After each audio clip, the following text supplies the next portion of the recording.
The life of a ninja beginning in the Hidden Mist village. This video is purely for entertainment and does not infringe on copyrights or laws. The rights to the novel and image belong to the original author. We do not claim ownership. Don't like waiting and want to listen to this fanfic in full now? Subscribe to our Patreon, where you'll find the best fanfics. Chapter 276, Killing the Enemy. The attack of the Kirigakure clan on the Hidden Mist village was doomed to fail from the beginning. I don't know if they have ever considered the problem of failure, or if they don't care at all. Perhaps destroying the Hidden Mist is just a slogan for them, and their real purpose is to wantonly kill. After all, for such madmen who enjoy fighting, dying in battle is their best destination. Nothing can make them feel more satisfied than fighting. Then, after locking a short Kirigakure clan member on the high-rise building, Qishuang separated a water clone, and the two swooped down one after the other.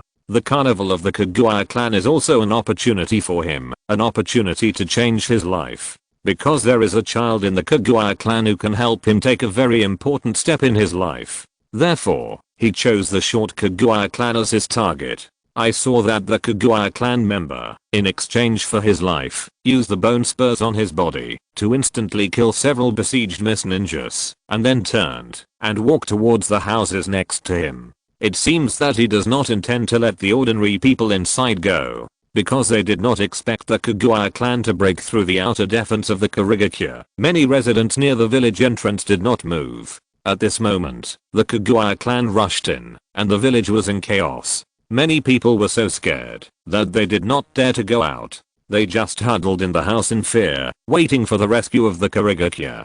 Water style, water wave. Just as the Kirigakure clan member was about to push the door open, Qishuang quickly formed a set of hand seals, and then sprayed a high pressure water column from his mouth, shooting straight over. The man was very alert. After noticing the water column attack from the side, he immediately let go of the door handle, jumped back and shot out, avoiding the impact of the water column. It's really a surprise that there is a Kirigakure ninja hiding here.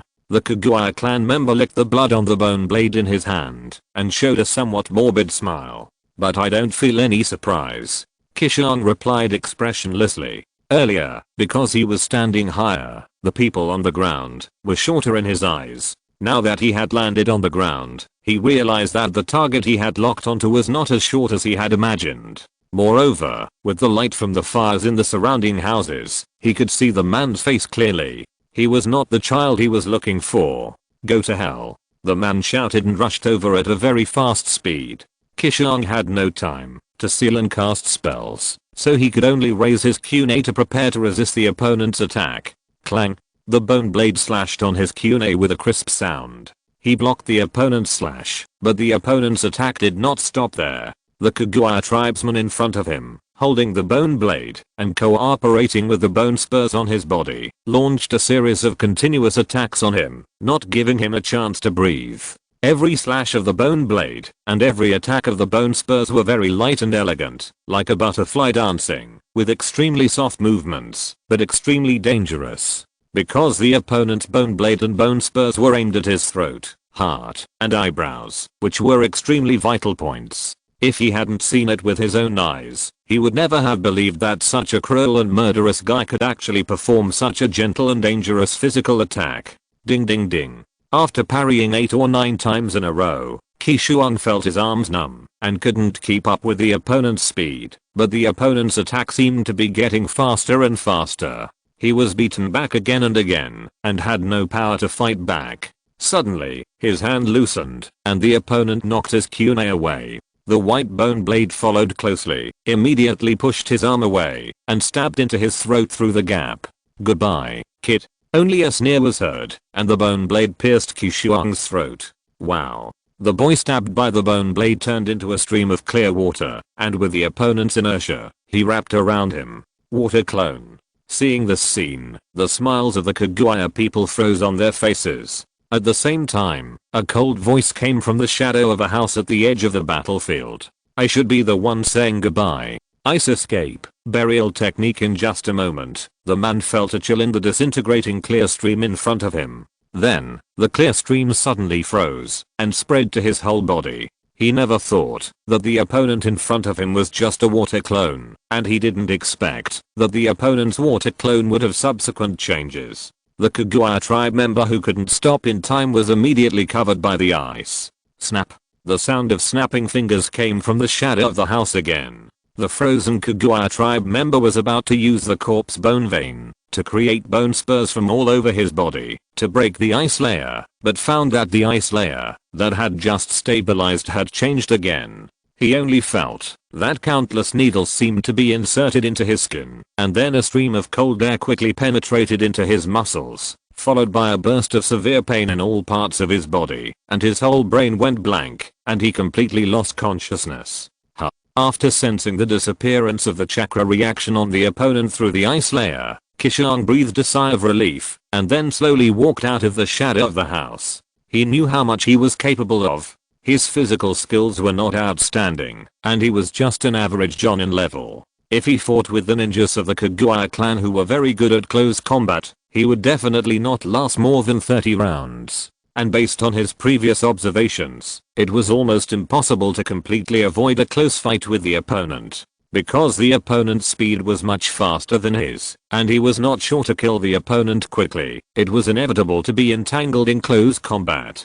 Therefore, after separating the water clones, he let the water clone go up first to fight the enemy and attract the opponent's attention, while he quietly lurked on the side and waited for an opportunity to attack. As expected, the opponent's speed was too fast, and the water clone was entangled in close combat after only using the water chaos wave, and there was no chance to escape and cast a spell. Fortunately, he was well prepared and did not go on the field himself, otherwise it would be troublesome. Although the water clone only lasted a dozen moves, which was because the clone was not as strong as the original body, but from what he had just secretly observed, even if he went up himself, he could only last a dozen more moves. After all, the opponent's continuous, dance-like offensive was too powerful. Faced with such exquisite physical skills, except for those ninjas who specialize in physical skills, others would not be able to gain an advantage against the Kirigakure clan in a one-on-one fight.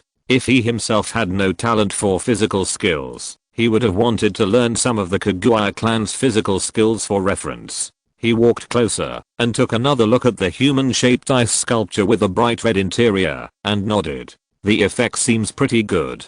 Chapter 277 Burial. The bright red color was not a change in his ice, but the blood of the Hyuga clan members flowing out of the ice. Although there was a 2-finger thick ice layer between them, he could still clearly see that the opponent's body surface had grown one after another ice flowers, and his skin was already torn apart. It was those ice flowers that broke the opponent's muscles and skin, which led to this bloody and miserable appearance. Judging from the current situation, even if he has not died completely, he is on the verge of death. I used too many ice needles, which wasted some chakra. I have to be more careful next time, he muttered to himself after tapping the ice twice. The ceiling burial technique is a ninjutsu he has recently practiced in the past 2 years. It is a fatal killing technique that combines the heavy rain ice killing and the ice ceiling technique. In a sense, it is not completely a new technique.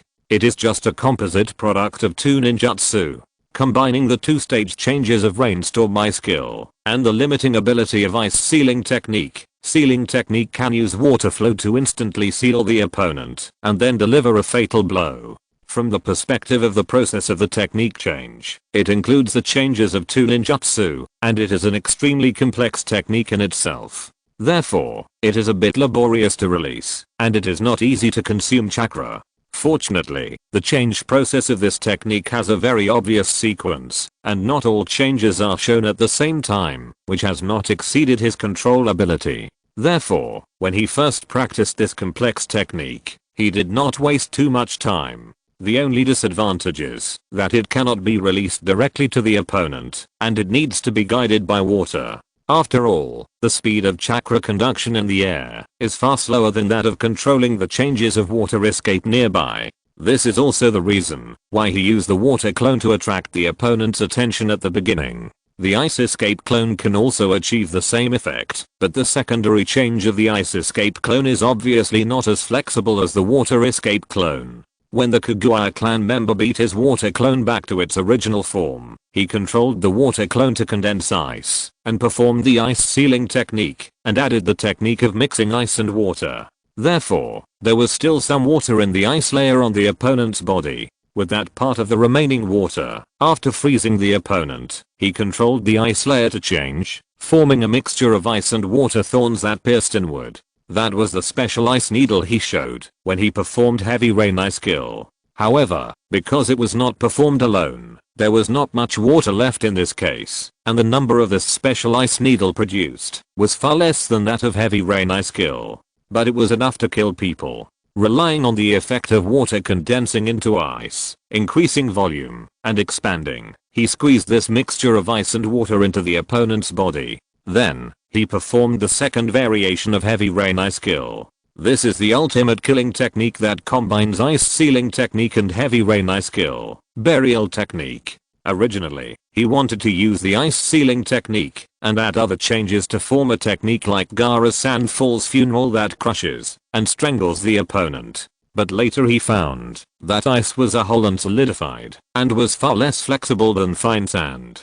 Although he could shape ice into various objects, it was difficult for him to make ice as loose and flexible as sand. It was precisely because each grain of sand was in a loose and flexible state that when performing a ninjutsu like Sand Falls Funeral, each grain of sand could be squeezed inward and gathered into an unparalleled crushing force. This is a feature that ice does not have. Therefore, he gave up the idea of changing the ice sealing technique to the Sand Falls Funeral and turned to the ninjutsu he already knew, choosing to combine it with heavy rain ice killing to increase the lethality of the technique. The fire sealing technique came from this. Of course, if he were to break the ice into small pieces and change it into something like gravel, it would not be impossible, but ice is not sand after all. You know, the Sand Falls Funeral uses real gravel from nature, not chakra creations, and there is a fundamental difference between the two carriers of the technique. In addition, the method of manipulating sand in the Sand Falls Funeral is not the ordinary technique of ordinary ninjas who use chakra to attach objects for manipulation.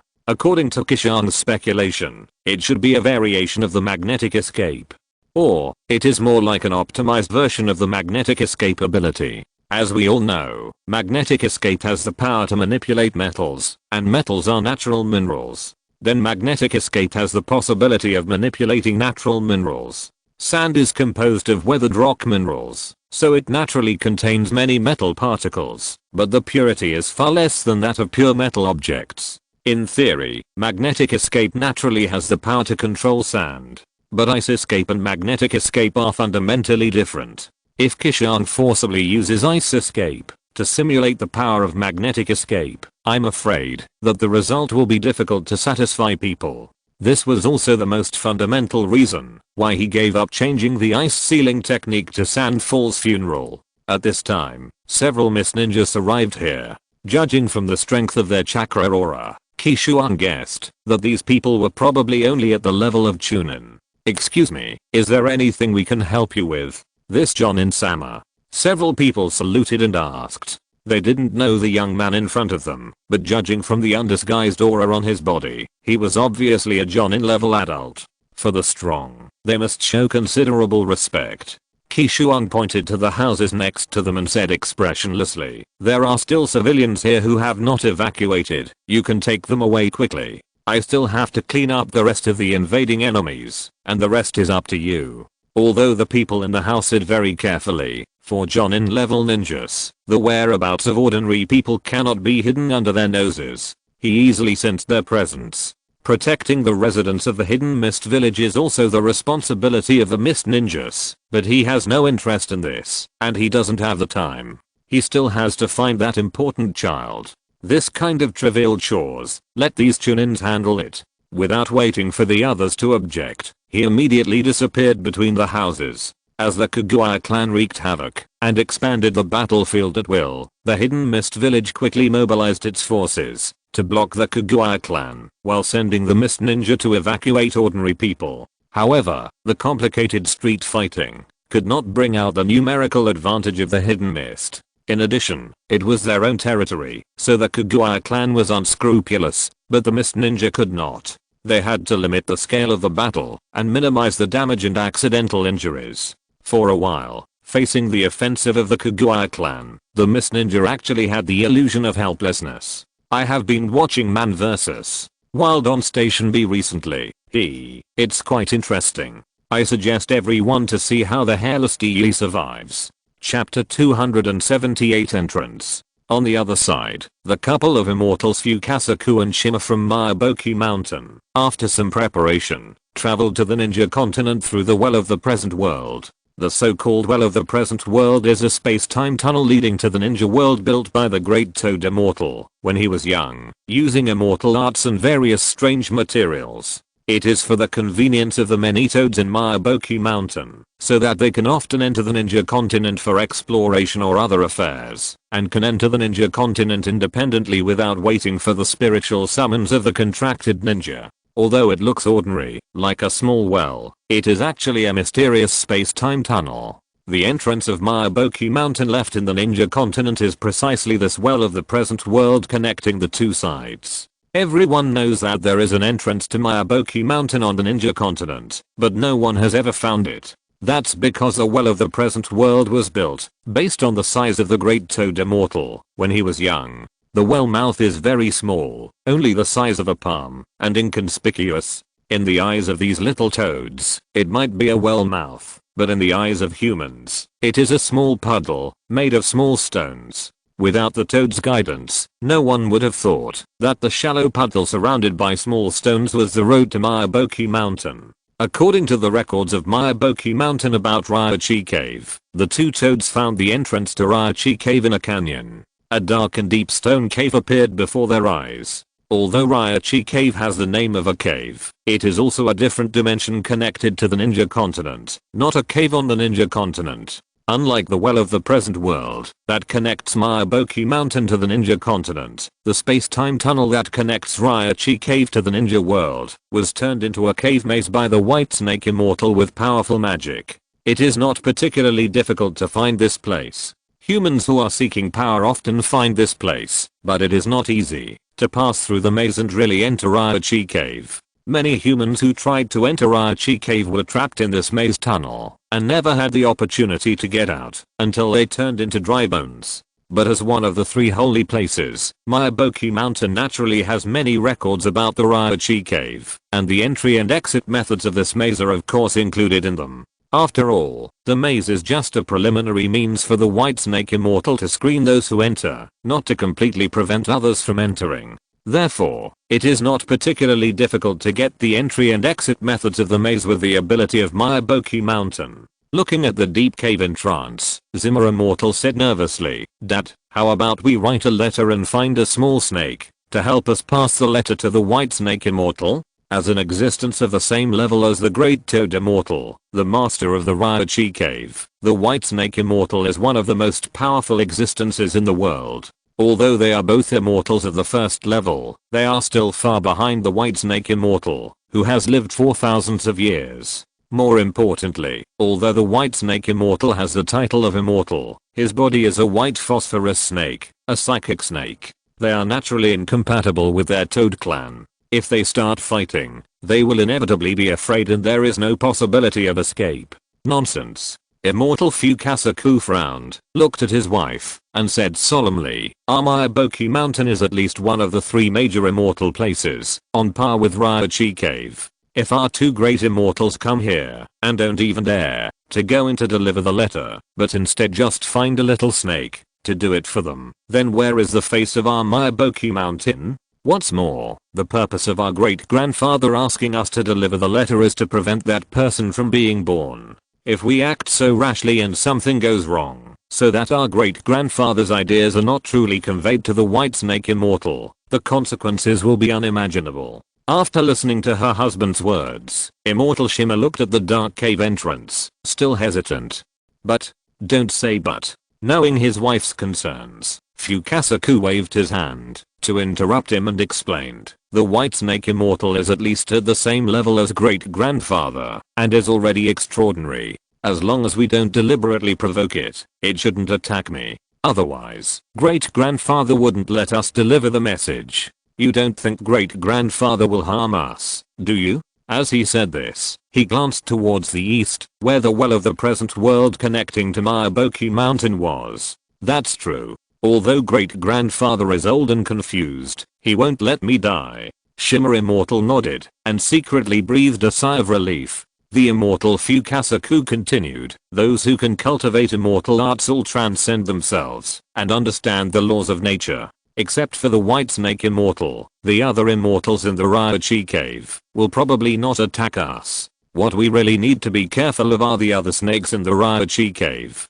Those guys who haven't cultivated immortal arts are still bound by the nature of snakes. After seeing us two toads break in, I'm afraid they will lose their temper and attack us. Therefore, if toads below the immortal level rashly enter here, they will only die. As he said this, a cautious look appeared on his face. The Ryochi Cave is the kingdom of snakes, and there are countless big snakes in it. Even if the two immortals faced the endless siege of big snakes, they would eventually die in the mouths of snakes. Therefore, after entering the Ryochi Cave, they should not be too reluctant to fight when attacked by big snakes, and they must quickly find the White Snake Immortal. Well, now that you say that, I feel at ease. The immortal Shimmer breathed a sigh of relief.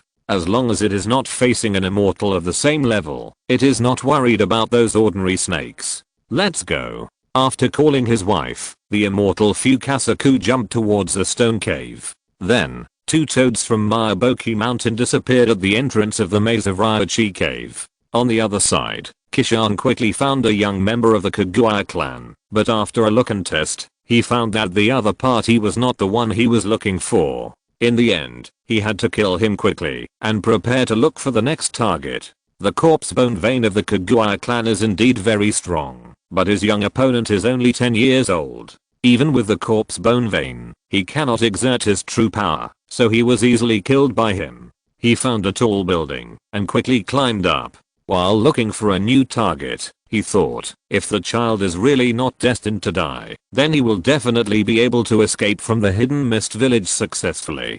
Perhaps, I don't need to search so hard everywhere. I just need to stay at the exit of the Hidden Mist village and wait for him to appear. Although there were only more than 500 people of the Kirigakure clan who attacked the Hidden Mist village, it was extremely difficult for him to find the child from this chaotic battlefield, just like looking for a needle in a haystack. If he accidentally missed the child, his plan would be ruined. Then, he quickly withdrew from the tall building and rushed to the entrance of the village. For the setting of the Ryochi Cave, I borrowed some things from Naruto Next Generations, such as the character setting. As for the maze tunnel, it was my own idea. Of course, I must change the childish assessment of the three snake immortals, otherwise the Ryochi Cave will be too low class. Chapter 279 Waiting for the opportunity. This is a gamble with fate. The Kirigakure clan has moved in full force, and the child must be here, but Qishuang is not sure whether that person is in the land of water. According to the story of the previous life, that person took away the child of the Kirigakure clan after the Kirigakure clan attacked the Hidden Mist village, and this night's battle and the child were the opportunity for him to meet that person. But the story of the previous life is a story after all, and some things are different after all. So, this is his gamble with fate. He is betting on the fate of that person and that child, betting that person will appear tonight, betting that person will take away the child of the Kirigakure clan. If he wins the bet, he will naturally get what he wants, but if he loses the bet, he can only find another way to find that person. Soon, he arrived at the entrance of the village. Compared with the chaotic and noisy village, this location near the entrance of the village seems very quiet. Except for the damaged protective wall and the corpses left on the ground, it is completely impossible to tell that a bloody battle had taken place here. Under the reflection of the firelight, the nearly 200-meter long gap in the protective wall was clearly visible, like a beast that opened its bloody mouth to devour people, which was extremely terrifying in the dark night. Because of the relationship with the Kirigakure clan, many mist ninjas went to suppress the unrest, and there were not many people stationed at the entrance of the village at this moment. Compared with the dark mass on the protective wall earlier, there were more than 10 times fewer people. Only vaguely, there was still one person stationed every 10 meters. The arrival of Qishuang only made them look sideways, and then they returned to a state of careful vigilance. No one cared what this Jonin level Miss Ninja was doing here. They just needed to do their own job well. Qishuang found a position at the gap in the protective wall and made a vigilant gesture. He calmly and naturally put himself in the role of a city defense personnel. Noticing this scene, no one speculated about the intentions of this Jonin. He came to strengthen the city defense. The battle in the village continued, with sounds of killing and screams intertwined, but it was not as intense as at the beginning. After all, the Hyuga clan had too few people. Even though they had the advantage of location and time, and caught the Mist Ninjas who underestimated the enemy by surprise at the beginning, they were still not able to resist the counterattack of the entire Mist village. Soon, the Hyuga clan members came out one after another, and rushed straight to the gap in the protective wall at the entrance of the village. It seems that not all the Hyuga clan members are hopeless guys. Seeing this, Qishuang slightly raised the corners of her mouth. These guys who escaped from the battlefield were obviously afraid of death, and were unwilling to die with those crazy fellows. The Mist Ninjas who stayed at the entrance of the village immediately went up to them, ready to keep these guys who tried to escape here. Water escape, water formation column with the cover of others. Qishuang calmly formed a seal and cast a spell, using a high pressure water column to immediately press two Hyuga clan members against the wall, making them unable to move at all. Ice release, ice sealing technique. He quickly changed his hand seals, transformed his chakra into the property of ice, and the high pressure water column quickly froze, freezing the two people on the wall in the blink of an eye. Seeing that he completely subdued the two brutal Kaguya clan members with just two moves, the Mist Ninjas couldn't help but look at him with admiration.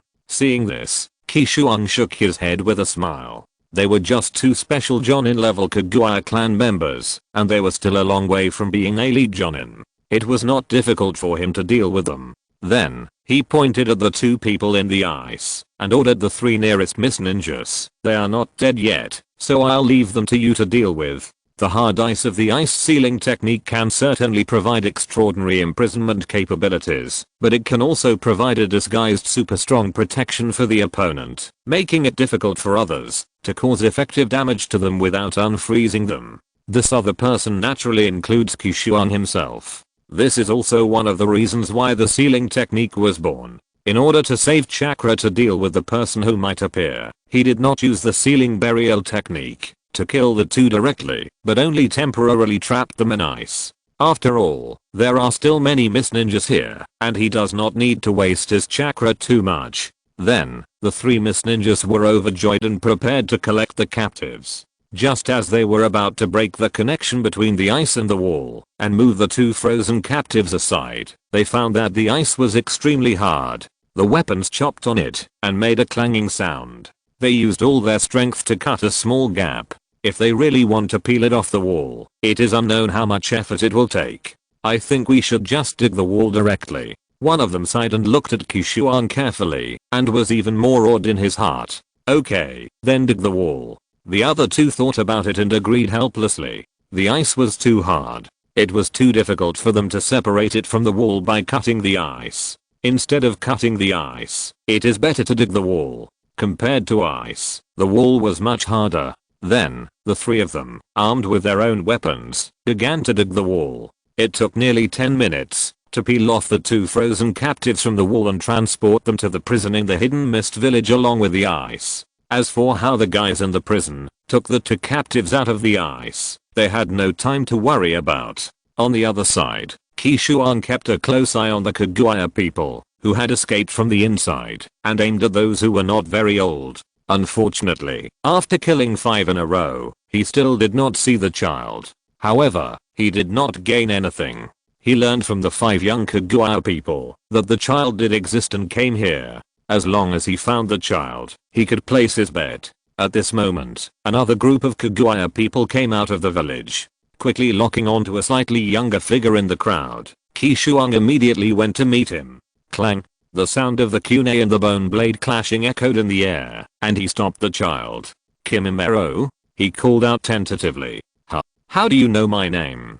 The child raised his head and responded instinctively, looking at him in surprise. Hearing such a response, Qishuang couldn't help but reveal a trace of relief. I finally waited for you." Looking at the bloodstained and cautious child in front of him, he said meaningfully, "Wait for me?" The boy holding the bone blade was still confused. He didn't understand why this strange boy knew his name and why he was waiting for him here. "Yes, I'm waiting for you. Not only will I wait for you here, I will also help you escape from here safely," Qishuang said with a smile. Kimimaro was only 5 or 6 years old at this time.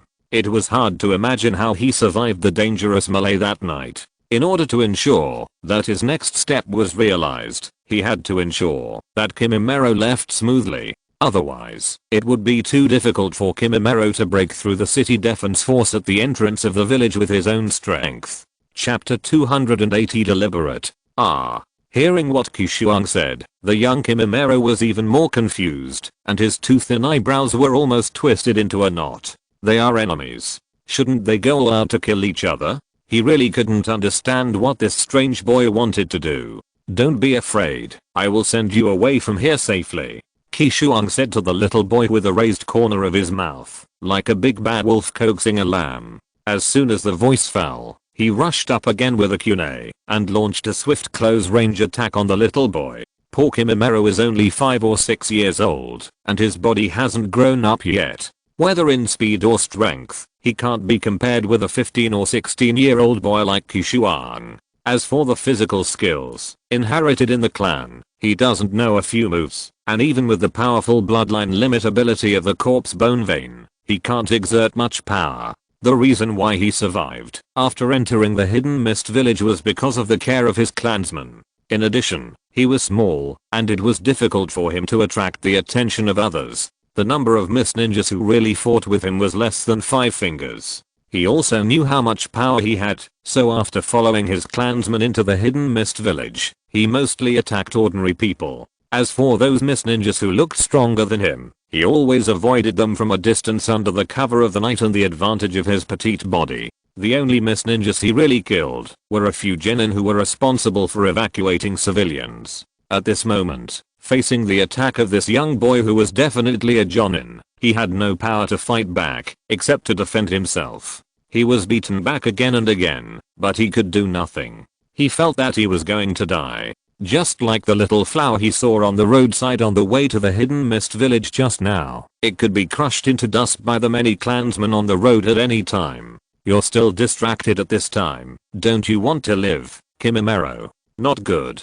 Hearing this slightly mocking voice, Kimimaro suddenly came to his senses and thought it was not good. However, the opponent was much stronger than him, and this sudden distraction made him reveal a fatal flaw. The opponent used the kunai in his hand to push away the bone blade blocking his chest, and then suddenly raised his leg and knocked the knee straight towards his chin. Too late. Looking at the knee that was rapidly enlarged in front of him, Kimimaro was heartbroken. At this distance, this speed, and because he had lost the initiative, he had no time to use the corpse bone vein to create bone spurs to resist. Boom. Qishuang's hard knee hit Kimimaro's chin without any fancy moves, and directly hit him with the knee. For some reason, Kimimaro did not feel the destructive power from the opponent's knee. Normally, given the opponent's physique, a full-strength knee strike would completely make him lose his fighting power, but the opponent's attack only barely knocked him up, far from seriously injuring him. This is really too strange. On the ground, after knocking Kimimaro up, Qishuang quickly formed a set of hand seals, took a deep breath, and gathered chakra into his mouth. Water style, water formation column. After the nature of the water was transformed, he aimed at the little boy who had not yet landed and sprayed a high pressure water column. Whoosh! The high pressure water column with a diameter of more than 3 meters at the top, accompanied by a whirring sound, immediately caught up with the figure of the falling little boy and in an unstoppable manner, pushed the little boy out of the gap in the protective wall in an instant and disappeared into the night. This sudden accident immediately stunned everyone around. Facing many surprised eyes, Qishuang touched his nose and said with an embarrassed face, "I was having so much fun that I forgot that the protective wall was breached by those bastards. What bad luck." After that, he angrily chased out from the breach in the protective wall. Seeing his angry look, the mist ninjas did not dare to persuade him and had to let him continue chasing. After all, they still had several Kaguya clan members who were trying to escape and had not dealt with them yet, so they had no time to care about other people's affairs. What's more, that was an adult at the level of Jonin, and there was no one here who could command him. On the other side, Kimimaro, who was blasted out of the hidden mist village by Qishuang's water escape, got up immediately after finding that he was temporarily out of danger and ran forward without looking back. He didn't know where he could go, but he knew that he could never go back to the village of the Kaguya clan. Because of what happened tonight, the hidden mist village would definitely kill them mercilessly. He didn't want to die yet, so he could only run desperately. Nanashi, who had chased Kimimaro out of the hidden mist village, found the other party's footprints near the landing point. "You can't escape from my palm, little Kimimaro." Looking at the footprints spreading far away, Nanashi showed a meaningful smile. Kimimaro was blasted out of the hidden mist village by his water escape, which was of course not an accident, but his intention. If he wanted to help Kimimaro escape from the hidden mist village without any loopholes, he naturally couldn't be too careless. Therefore, when he fought in close combat, he deliberately forced the opponent to the position of the gap in the protective wall. You know, with Kimimaro's current skills, it is impossible for him to last more than 10 rounds. The reason why he fought for more than 10 rounds was that he was letting him go and forcing the opponent to adjust his position. More than 10 rounds was already the limit of his letting go. Anyone who fought any more would see the problem. Unknowingly, after forcing Kimimaro to the position he wanted, he used a water escape to create the illusion of accident, which naturally allowed Kimimaro to leave the village smoothly. And he could just use this as an excuse to chase them out and make everything perfect. No one could see the flaw. After all, it was just a little Kaguya child. Who would have thought that he would spend so much time on him? Then, Nanashi followed Kimimaro's footsteps and cleaned up the traces of himself and the other party to prevent others from chasing and interfering with his plan. On the other side, the Fukasaku couple followed the records of Miyaboki Mountain and smoothly passed through the maze entrance of the Ryochi Cave and really entered the Ryochi Cave. However, the moment they walked out of the maze, they were completely surrounded by dozens of big snakes. Hey, aren't these the two immortals Fukasaku and Shima from Miyaboki Mountain? Why did you come to our Ryochi Cave today? Is it because you are too old and can't remember the way back to Miyaboki Mountain? Accompanied by a gloomy and mocking voice, a purple and black ring, a horned snake on its head slowly swam out from the depths of the cave, and its two sharp eyes stared at the toad couple. Fukasaku and Shima could not help but feel a heavy pressure. That was the leader of the Ryochi Cave spiritual snake clan, the king of 10,000 snakes. 10,000 snakes. Chapter 281 Surrounded. As the territory of the psychic snake tribe, Landi Cave is naturally full of psychic snakes of all sizes. Therefore, when the two toad immortals entered the maze passage, they were immediately discovered by the psychic snakes hidden in the maze. After receiving the report from his subordinates, Wanshi immediately led dozens of large snakes to block the exit of the maze passage in advance. Originally, if it were just two ordinary humans coming in, it would not care at all, and the psychic snakes below would take the initiative to deal with them. After all, there are more than one or two snakes in this Landi Cave who like to eat people. But the visitors are toads from Miyaboki Mountain, and they are two immortal level toads, which can't help but make it more unrealistic.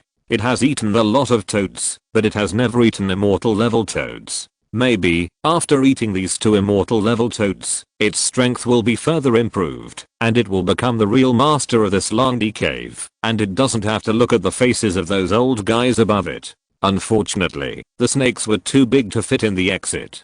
Otherwise, it would have wanted to bring more snakes to help deal with the two old toads. After all, it was known as the king of all snakes. Almost all the psychic snakes in the Landi Cave were under its control. It was not difficult to bring more than 10,000 snakes to help. Looking at the purple snake in the lead, the immortal Fukasaku sighed and said, "Little guy, respect the old man, you will have less trouble." The immortal Shima next to him took a step forward, looked around at the snakes, and said impatiently, "Dad, why are you nagging at it? Hurry up and get rid of these annoying guys, and go see the white snake immortal." As the leader of the psychic snake clan, the 10,000 snakes were natural enemies of their toad clan. In addition, Several of his sons had fought with the snake many times and suffered a lot, so it did not like the other party and wanted to grind it into meat sauce. After saying that, it quickly changed its hand seals and prepared to cast a spell, and the immortal Fukasaku next to it also understood and followed suit. Don't even think about it. Seeing this, the 10,000 snakes shouted and immediately rushed over with many large snakes. Because of their physical defects, they have no fingers to cast seals, to assist in casting spells, and can only rely on their mental power to control the changes in chakra.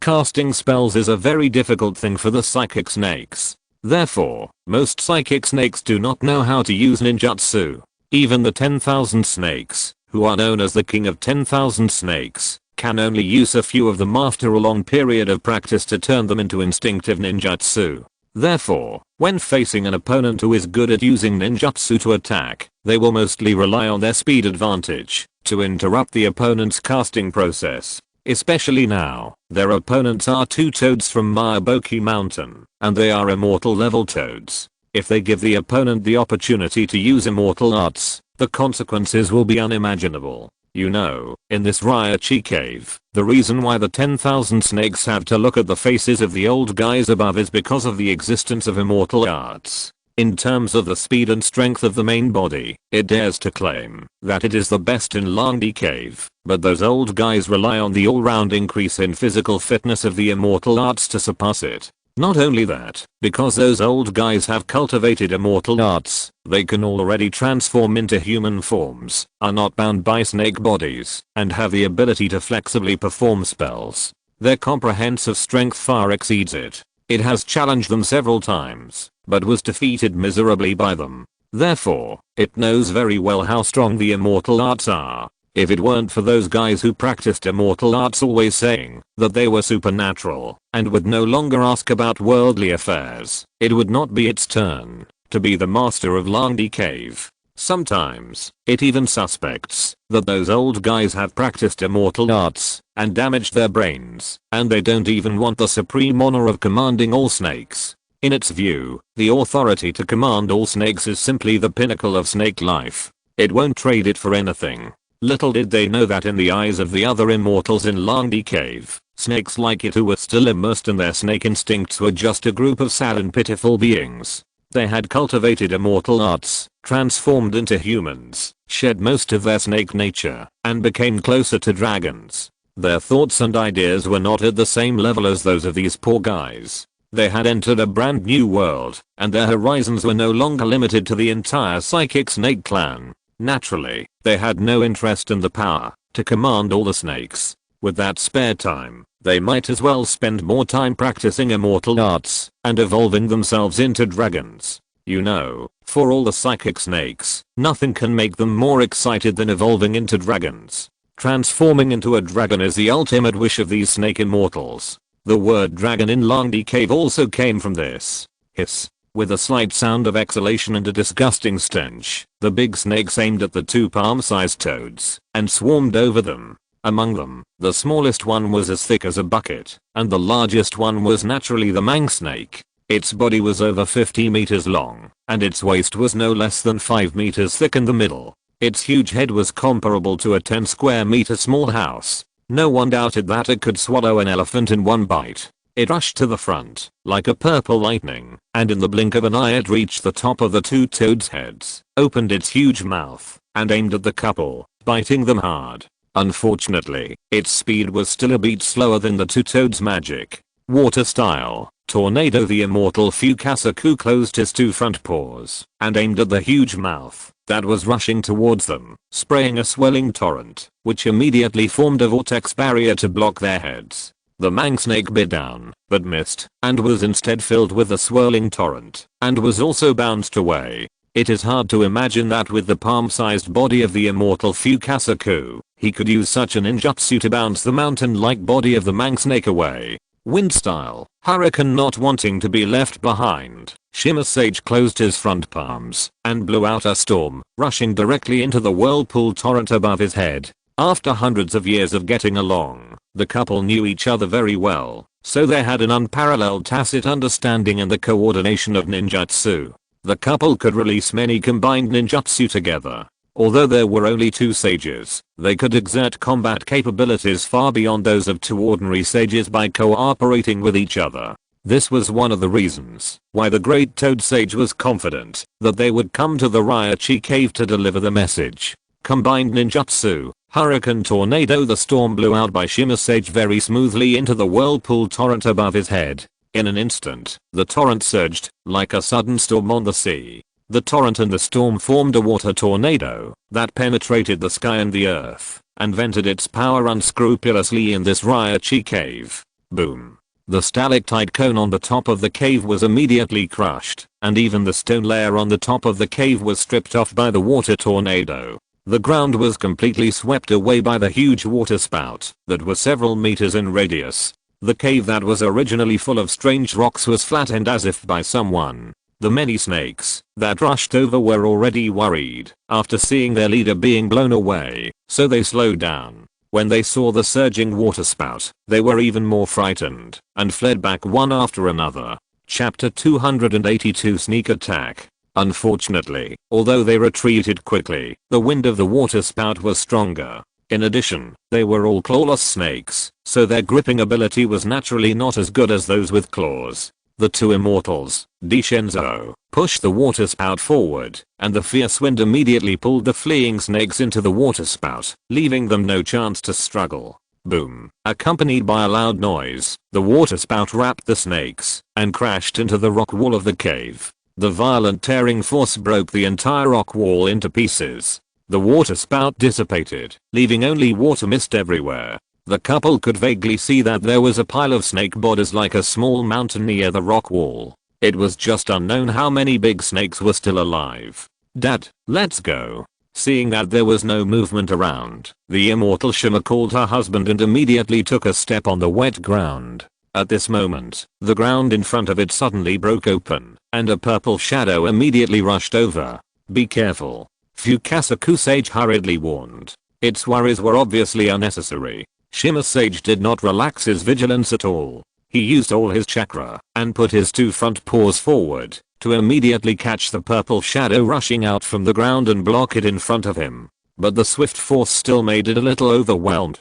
Its 2 feet pushed on the ground, and it could not stand at all. It was pushed out by the purple shadow in an instant, leaving 2 deep scratches on the ground. In the blink of an eye, it slid past Fukasaku Sage and slid a long distance away. Don't worry, mother of the child, I'm coming. Seeing this, Fukasaku Sage immediately chased after it. At this moment, the ground under its feet suddenly cracked, and a bloody mouth immediately appeared. Sudden attack. It realized that his wife's attack was just a feint, and it was his own that was the fatal blow. At the same time, Shima Senin also completely stabilized his position and completely blocked the purple shadow. Only then did he see clearly that it was just a purple tail. There was no doubt that it was the tail of the 10,000 snakes. The 10,000 snakes had disappeared after being bounced away by the whirlpool torrent. They were not affected by the combined attack ninjutsu just now. They thought that the other party was afraid of the battle and ran away. It turned out that it had quietly sneaked into the underground.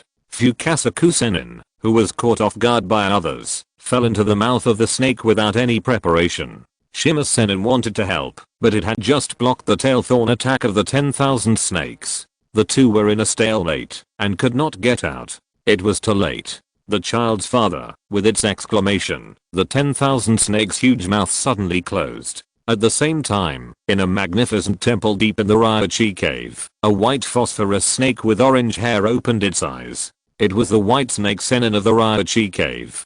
Tanzin Shenji. It slowly called out a name. As soon as the voice fell, 3 figures slowly emerged beside the stone bed it was entangled with. They were 3 beautiful women wearing white witch costumes and golden crowns. Although they looked dignified and beautiful, their bodies were not ordinary people, but big snakes. They were 3 immortal level elders under the white snake immortal of Langdi Cave. Among them, the green-haired witch took 2 steps forward and saluted, saying, "Lord White Snake Immortal, do you have any instructions?" The white immortal held a pipe in his mouth, raised his eyelid slightly, and said helplessly, "The 2 little toads at the exit of the maze are annoying. You go and bring them in, to see what's going on." Although it usually doesn't interfere in the affairs of Langdi Cave, it doesn't mean that it knows nothing about the entire Langdi Cave. On the contrary, because of its huge immortal power, it can clearly sense every corner of Langdi Cave. Nothing in the entire Langdi Cave can be hidden from it. Moreover, the abundant immortal power of the two toads is like a light in the dark night in Langdi Cave, and it is difficult for it not to pay attention. Therefore, the two great toad immortals, Fukasaku and Shimmer, were discovered by it as soon as they entered the maze passage of Raichi Cave. Yes, Lord Whitesnake Immortal. Shiamzin Shenji responded, and then turned into a breeze, and disappeared in the hall. I don't know why the two old toads from Miyaboki Mountain came to Raichi Cave. Next to the stone bed of the Whitesnake Immortal, another short Mako with blue hair muttered. It was a Chikishimaheim, one of the three immortal elders. When they come, we will know. Another Mako next to it said expressionlessly. That was Tsuzaheim, also an immortal elder. Perhaps, the old toad from Miyaboki Mountain saw something, so he sent people to us. The Whitesnake Immortal said slowly, while blowing smoke rings. As the three major inherited immortal places, it naturally did a lot of investigations on the other two immortal places. Although everyone kept their information extremely confidential, the past 1,000 years were enough for it to find out a lot of things.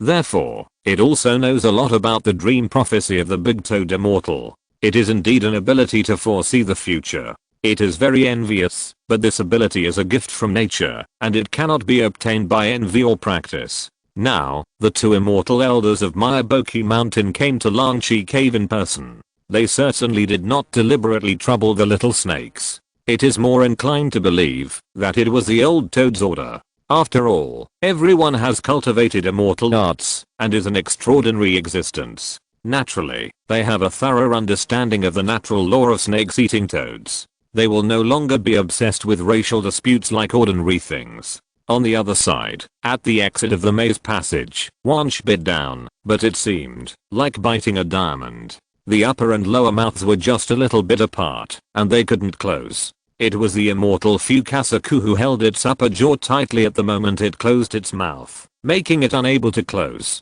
At this time, Wanch was horrified. In terms of size, it is at least 10,000 times larger than the two toads. Toads are not good at strength, but it is a snake, so muscle strength is its strong point. With such a huge difference, it is amazing that the old toad can still hold on with the power of magic after being bitten by it. The power of magic can be seen from this. At the same time, after noticing the husband struggling to hold on in the snake's mouth, Zimmer Immortal finally breathed a sigh of relief. With this alone, the 10,000 snakes can't do anything to the immortal Fukasaku. Do you really think you are great, just because you are big? Let me show you how to deal with you, this abominable long worm. It shouted loudly, exerted all its strength, hugged the 10,000 snake's tail, and then pulled it back violently. The 10,000 snakes, who was distracted, suddenly felt a huge force coming from the end of its tail, and then its center of gravity shook, and the whole body buried in the ground, with only the head and tail exposed on the ground, was immediately pulled out. Boom. With the help of the magic to increase his physical strength, Shimmer Sage burst out with all his strength, pulled the snake out of the ground in an instant, and then threw it towards the rock wall beside him. With a tremor of the earth, the unprepared snake hit the rock wall, was knocked unconscious, and immediately collapsed. To be honest, although Boruto is terrible, I still think the production team's setting for the Raichi Cave is pretty good.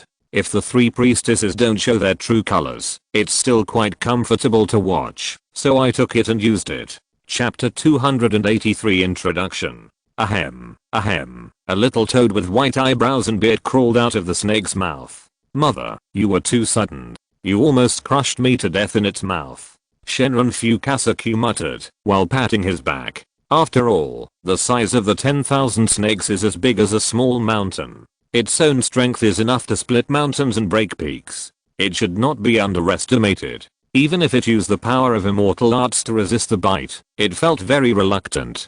If it hadn't been for the mother grabbing the opponent's tail and making it unable to concentrate its strength to deal with itself, it even doubted that it might not be able to block the previous attack. Shenron panted and said, if I hadn't saved you, you would have been eaten by that guy long ago. Why are you talking so much nonsense? Even with the power of immortal arts, it was exhausted after sending the 10,000 snakes flying with one blow. Immortal arts are indeed powerful, but after all, they are based on the caster himself. The couple's body size is only the size of a palm, and strength is not their strong point. Even with the blessing of magic, it can only make up for the gap in strength between them and the 10,000 snakes. The head-on wrestling fighting method is not suitable for them. At the same time, the 10,000 snakes that were beaten by Zimmer Immortal also woke up. You two old toads, why don't you let me eat you peacefully? It slowly raised its front body and shook its confused head and said, with its strong physique, the earth-shaking blow just now was not fatal, but it was also a serious injury. At this moment, all the joints in its body seemed to be hit by someone with a hammer, and it was so painful that its heart trembled. If it weren't for the fact that the snake clan has no tear glands, it even suspected that its tears would flow out of the pain. This guy's really hard to beat. Looking at the 10,000 snakes coiled in the snake formation, Zimmer Immortal frowned. Although the opponent does not know magic, with its strong physique, it is not an opponent that is so easy to deal with. If they are not careful, the couple may also be eaten by the opponent. Immortal Fukasaku retreated to his wife's side and said loudly to the snakes, "We are not here to cause trouble. We just want to go to the depths of Langdi Cave to meet the White Snake Immortal. If you insist on pestering us, then be prepared to die here." When the couple joined forces, the snakes lost more than they won, and it can even be said that they had a narrow escape from death. However, the snakes were too powerful. Even if they wanted to take down the other party, it would not be so easy. They had to pay a certain price. If possible, they did not want to fight the snakes to death. After all, this is Langdi Cave, the territory of the psychic snakes. Once the White Snake Immortal was annoyed, and the other Snake Immortals were besieged, the consequences would be disastrous. Hearing what they said, the snakes spit out their snake tongues, their eyes moved, and they did not attack again. On the one hand, they were afraid of the strength of the toad couple. On the other hand, they took into account their own face and did not know how to leave. After all, it was the king of the snakes in the entire Langdi Cave. Earlier, he led dozens of snakes to besiege the other side with high spirits, but now all his subordinates were killed or injured. If he left in disgrace, the majesty of the king of snakes would be completely gone. Just as he was hesitating, Shimmer Immortal suddenly looked at an empty rock wall on the side and shouted, "Who is there?" Then, Fukasaku Immortal also hurriedly got up to his full attention and took a defensive posture. With the increase of immortal arts, their perception ability is far better than that of ordinary ninjas, and is not much inferior to professional perception type ninjas. Just now, the two of them found a strong breath on the rock wall on the side. Although the rock wall was empty, and seemed to be empty, they both clearly sensed that there was a strong guy hiding there, and the other party also exuded a unique natural breath. That was the unique breath of immortal arts. Obviously, the visitor was an immortal from Ryochi Cave. "I can't hide it from you after all." With a silver bell-like laugh, a green-haired woman in a white shrine maiden costume and a streamer slowly emerged from the rock wall, and then walked down gently. It was Shianxin Shenji who was sent by the White Snake Immortal to welcome the Fukasaku couple. Although it knew the immortal couple in Meiboki Mountain, they had never fought each other, so its understanding was extremely limited. After all, they were all immortals, transcending ordinary things, and they would not easily fight each other. Now, it was not easy to meet them once, so it had the idea of testing them. It was very curious about the level of the immortal couple in Meiboki Mountain. Unfortunately, its hiding skills still could not be hidden from the Toad couple, who were also immortals, and it was discovered as soon as it entered the scene. On the other side, seeing the white-clothed witch appear, Wansh's pupils shrank slightly, and he said solemnly, "Shiamzin Shenji, what are you doing here? Don't you never care about the mundane affairs of Langdi Cave?" In its long snake life, it has challenged several snake immortals many times, wanting to become the real master of Langdi Cave, but in the end it was defeated without any suspense. Therefore, it clearly knows how powerful this seemingly weak witch is. Seeing Wansh's embarrassed appearance, Shiamzin Shenji covered her mouth and chuckled, revealing undisguised mockery in her eyes. The White Snake Immortal has ordered that it wants to see these two toads in Meiboki Mountain. You can withdraw. After saying that, it waved its hand nonchalantly and didn't look at Wanch again.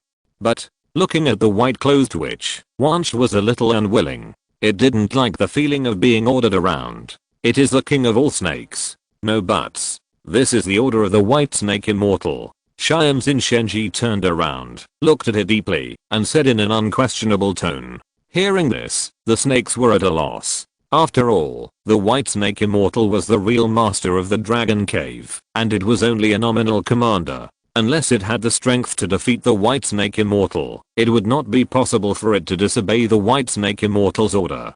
Fortunately, Xianxin Shenji came at the right time. It was not sure of defeating the toad couple, and was worried about not being able to find a way out. Now it was just the right time to retreat under the order of the white snake immortal, so it was not considered cowardly. Then, it glanced at the toad couple with hatred, and said fiercely, if it weren't for the white snake immortal, I would have eaten you alive today. After that, it swam to the depths of the dragon cave with a heroic spirit, completely forgetting the embarrassed look of being beaten to a pulp by the toad couple just now. If they hadn't seen its wounded body, the three immortals would have thought it was the winner. When the snakes disappeared from sight, the white-clothed Mako said to the toad couple, you must be the two immortals, Fukasaku and Shimmer, from my Boki mountain. My name is Tanashiro Shinki, and I'm a servant of the white snake immortal. Now, the Lord has deliberately sent me to greet you.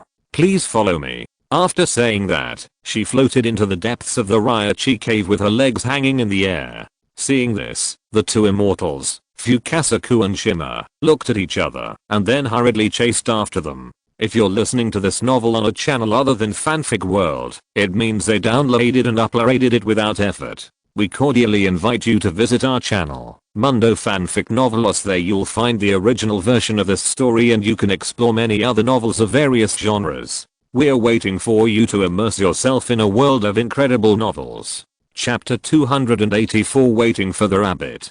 On the other side, Qishuang followed the footprints and easily caught up with the fleeing Kimimero. This child of the Kaguya clan was so busy running that he even forgot to clean up his own traces. Or maybe, the other party had no idea to clean up his footprints. After all, he was just a 5 or 6-year-old child. After catching up with the other party, Qishuang did not act rashly, but just followed behind from a distance, cleaning up the traces of the two people while hiding his own whereabouts. I wonder if that guy will show up. Looking at Kimimero's back from afar, he thought silently. Kimimero was just a stepping stone he had set his sights on. His target was the other person who took away the poor child that night in the original story. He was not sure whether that person would appear on this night like in the original story, but he had no choice. Following Kimimero was the fastest way for him to find that person. He wanted to bet on the fate of these two people. If fate favored him, he would be able to achieve his wish.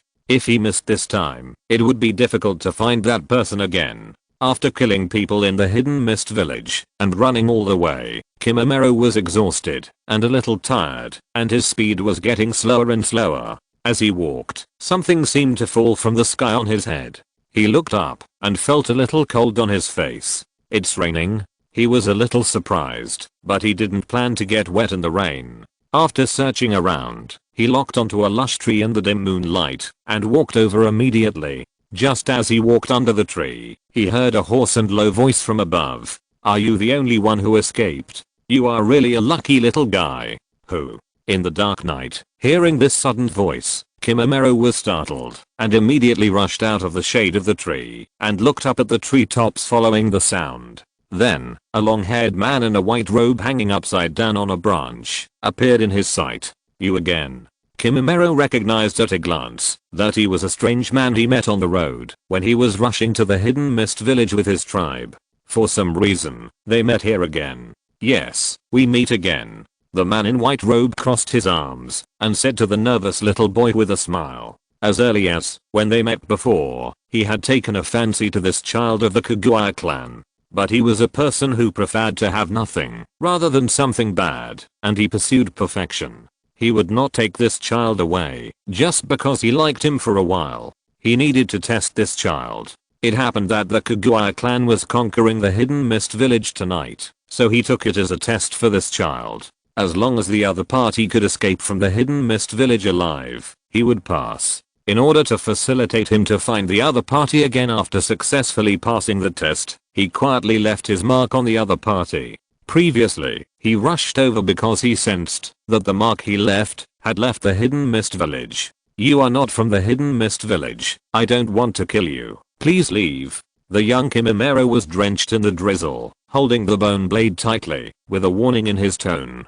The man in white robe ignored this. Instead he glanced at the forest not far behind Kimimero, and said meaningfully, you can hide it from him, but you can't hide it from me. Why don't you show up? When he followed the mark he left on Kimimero, he also found a guy following Kimimero. Seeing that the other party had exposed his whereabouts, Nanashiro didn't plan to hide any longer. He pinched the seal with both hands and slowly walked out of the woods. Originally, he didn't expect that he could hide it from that person. After all, that person was one of the few people standing at the top of the entire ninja world, Orochimaru. At the same time, when he saw Nanashiro appear, Kimimero immediately recognized that it was the strange boy who had mistakenly hit him in the hidden mist village earlier. Why is it you? He shouted in surprise. Nanashi smiled at him, but did not answer. He just looked at Orochimaru, who fell from the tree branch to the ground, and said meaningfully, long time no see, Lord Orochimaru. Orochimaru licked the corner of his mouth and said contemptuously, many people know me, but I don't remember seeing you before. He was sure that he had never seen this young mist ninja before, but for some reason, he felt that the other party's face was somewhat familiar. Also, put away your chakra. Otherwise, it may be the cause of your immediate death, young man. At the end, Orochimaru added another sentence. He clearly sensed that the other party had accumulated a lot of chakra in his hands, and he thought he should be preparing to perform some ninjutsu. Lord Orochimaru is really forgetful. Nanashi sighed quietly. Although the accumulation of chakra stopped, he had no intention of taking it back. Success or failure depends on this one blow. In the rain, feeling that he was ignored by the two, the young Kimimero suddenly felt an aimless fire in his heart. He immediately raised the bone blade and rushed towards the strange boy. Compared to the white-robed man who claimed that he was not a Kirigakure ninja, he preferred to deal with the boy from Kirigakure first. Although he might not be able to kill him, but he had been chased here, and he had no chance to escape, so he could only fight to the death. Sorry, I'm not interested in you. Looking at the little boy rushing over, Nanashiro smiled and spit out a mouthful of white frost mist. Ice release. Momentary beauty. The white frost mist spread very quickly, and in the blink of an eye, it enveloped an area of dozens of meters. Orochimaru did not dodge, or rather, facing this technique that spread very quickly and covered a wide range, he had no possibility of dodging at all. In addition, when the opponent came out from behind the woods, he had already accumulated chakra. Even if he wanted to interrupt the opponent's technique, it was too late. In an instant, the three of them seemed to suddenly come to the clouds in the sky. Kimimero, who was closest to Nanashiro, was the first to be enveloped by the frost mist. Just after running 2 steps in the frost mist, he suddenly stopped and stood on the ground, motionless. When Orochimaru was enveloped by the white frost mist, he also found something unusual. This is not water mist, this is all fine ice. He muttered to himself. Earlier, he thought it was just a water escape technique, but after inhaling this white frost mist into his lungs, an indescribable extreme cold air spread from his chest to his limbs. He couldn't help but shudder. At the same time, a past event related to ice escape slowly emerged in his mind, and the face of the boy he just saw gradually overlapped with that boy's face. It's you. Orochimaru suddenly raised his head and looked at the source of the white frost mist. The boy's figure was faintly visible in the frost mist. Master Orochimaru finally remembered me? Unfortunately, it's too late. At the same time, the boy's teasing voice came from behind him. He was suddenly startled, not understanding why the other party suddenly appeared behind him, and why the frost mist around him suddenly became so thin. Not only that, but there was an indescribable pain in his chest. He looked down and saw that his chest, at the position of his heart, had been pierced by someone, leaving a fist-sized hole. His heart was gone. This was his ultimate move. Ice escape. Momentary beauty. Chapter 285 Youth. Wow. Orochimaru felt a sweetness in his throat and could no longer bear it. He opened his mouth and spat out a mouthful of blood. Then his legs softened and he fell to the ground with a thud. He instinctively covered the big hole in his chest, trying to stop the bleeding wound, but the injury was too serious and he couldn't stop it at all. He saw the blood pouring out from between his fingers, immediately dyeing half of his body and the soil several meters around red. How could it be? This is impossible. He was just in front of me. How could he be behind me without any warning and launch a fatal attack on me? Orochimaru said in disbelief with blood in his mouth. Such an attack was too sudden, and he couldn't understand it at all. Although the space-time technique can achieve this kind of instant movement effect, it can never achieve the degree of being hit by a fatal blow and still not being aware of it. You know, even if the so-called Golden Flash Minato Namikaze attacked him with the Flying Thunder God technique, it would be impossible for him to be unaware. He may not be able to keep up with Minato Namikaze's speed, but he will never be able to sense the moment when the opponent launches a fatal attack. This situation will never happen. Fortunately, he was the one who was it. If it were someone else, I'm afraid there would be no chance of survival. Lord Orochimaru, how does my new technique compare to the past? Looking at the man lying on the ground, Nanashiro said with a smile. In his right hand, he saw a bloody, slightly beating heart.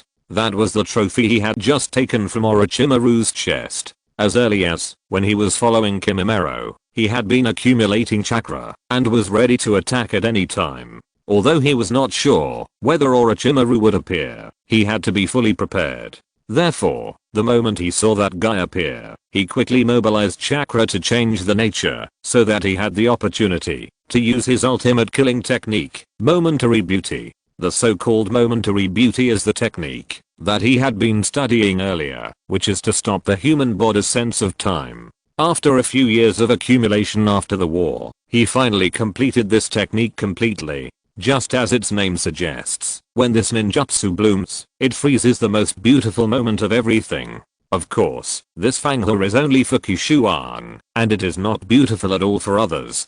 Because he stops all the fangler in an instant, the thoughts of the person who is hit will completely stop moving, and he will completely lose the sense of the outside world in the body. For Orochimaru, everything that happened just now may be just a moment, and it is even impossible to estimate how short this moment is. Maybe it is so short that it cannot even be compared to the time interval between two bee flapping wings. But for Qishuang, it was nearly 7 seconds just now. These 7 seconds seem very short, but for any ninja, it is enough time to decide the outcome. He took advantage of these 7 seconds to break open Orochimaru's chest and easily took out his heart. With just this ninjutsu, Orochimaru, a top figure in the ninja world, became a lamb to be slaughtered, and it was worth it that he spent nearly 4 years researching it. This hard work is worth it. However, in order to ensure the hit rate of the technique, he used this move, and the frost mist covered a very large area. Although the chakra directly acting on the opponent was not particularly much, the wide range of the technique consumed a lot of chakra. If he really ran into Orochimaru, he would not have enough time to temporarily accumulate chakra if he wanted to perform this ninjutsu. In addition, the more powerful the technique, the more complex the chakra changes. He could not guarantee that he could quickly accumulate chakra and perform the technique changes when facing Orochimaru. This is why he accumulated chakra in advance from the beginning. On the wet ground, Orochimaru turned his head with difficulty and smiled grimly. Very good. Cough cough. Very good. Then, Qishuang saw him suddenly open his mouth, and a white shadow immediately shot out of his mouth. Following the direction of the white shadow, he looked closely and saw that Orochimaru, who was wet all over, was slowly standing up from the ground. Orochimaru used his unique molting substitute technique to revive with full blood again. Sure enough, this alone still can't completely kill you, Lord Orochimaru. Nanashiro sighed and quietly sent a stream of chakra into his right palm, immediately freezing the slightly beating heart in his hand. He had already guessed this result, but he still couldn't help but have a little fantasy, hoping to kill this guy with an immortal body with this stop time technique. It's not that he really has any prejudice against Orochimaru and must kill him. He just simply wants to try to see if he can kill this guy who claims to be immortal. Moreover, killing Orochimaru is not his real purpose. He has other plans. At the same time, another person in the increasingly thin frost fog, Kimimaro, finally woke up. Compared with Orochimaru, Kimimaro's strength is not much weaker, and his resistance to his momentary beauty is far inferior. This technique only lasted about 7 seconds on Orochimaru, but it lasted nearly 40 seconds on Kimimaro. If he hadn't been interested in Kimimaro, this approximately 40 seconds would have been enough for the little boy to die more than a dozen times. Just as Kimimaro was about to wake up and attack the mist ninja boy who was close at hand, he found that the target that was supposed to be in front of him had suddenly disappeared. He looked around very cautiously, and then he found the figure who was confronting the man in white robes not far to the side. He didn't understand why the other party suddenly moved over there. He didn't notice the movement made by the other party's high-speed movement at all. This speed was too fast, so fast that he couldn't believe it. At this moment, even he who never feared death couldn't help but feel a little panic in his heart. It was a fear of the unknown. On the other side, Orochimaru, who had shed his old body and gained a new life, stared at Ninashiro in silence. The original calmness on his face was replaced by a full solemnity. He couldn't guess and figure out what had just happened. This was different from the last time they met several years ago. At that time, he was just playing games and took the opponent's ninjutsu head on, which resulted in fatal injuries. But this time, he was completely unprepared and was killed without any warning. If he hadn't been immortal, he would have been doomed. For a person like him who stood at the top of the ninja world, it was incredible that such a horrible thing happened to him. I know, I need to open a separate chapter. Chapter 286 Confrontation. At this moment, Orochimaru was extremely afraid of Ninashiro's unknown ice escape ninjutsu. Although he was immortal and would not be afraid of this purely physical injury, he was not a masochist and did not like the feeling of being tortured. Therefore, he was just cautious and did not act rashly. Just because he could endure it did not mean that Kimimaro could endure it. After erasing the unknown fear in his heart, the little boy from the Hyuga clan grabbed the bone blade in his hand and rushed towards Ninashiro again.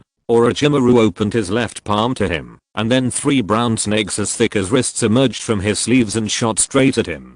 Hiss hiss hiss. Hearing the strange sound, Kimimaro instinctively turned his head and saw 3 snakes swallowing and spitting out their tongues and shooting towards him. At that moment, he no longer cared about the strange mist ninja boy and immediately stopped and slashed the bone blade in his hand at the 3 snakes. Swish swish swish. As the boy's white bone blade flew up and down, one of the 3 snakes was immediately cut into several pieces. It was faintly visible that the snake corpse that fell on the ground stopped moving completely after struggling tenaciously for a few times. As for the remaining 2, they used their companion as a shield to avoid the flying bone blades and directly wrapped around the boy's waist and tightly wrapped his 2 hands on the left and right. In just a blink of an eye, Kimimaro was bound by Orochimaru's shadow snake hand and could no longer move. Being suddenly attacked and tied up, the young Kimimaro was not discouraged, but instead had a strong desire to fight.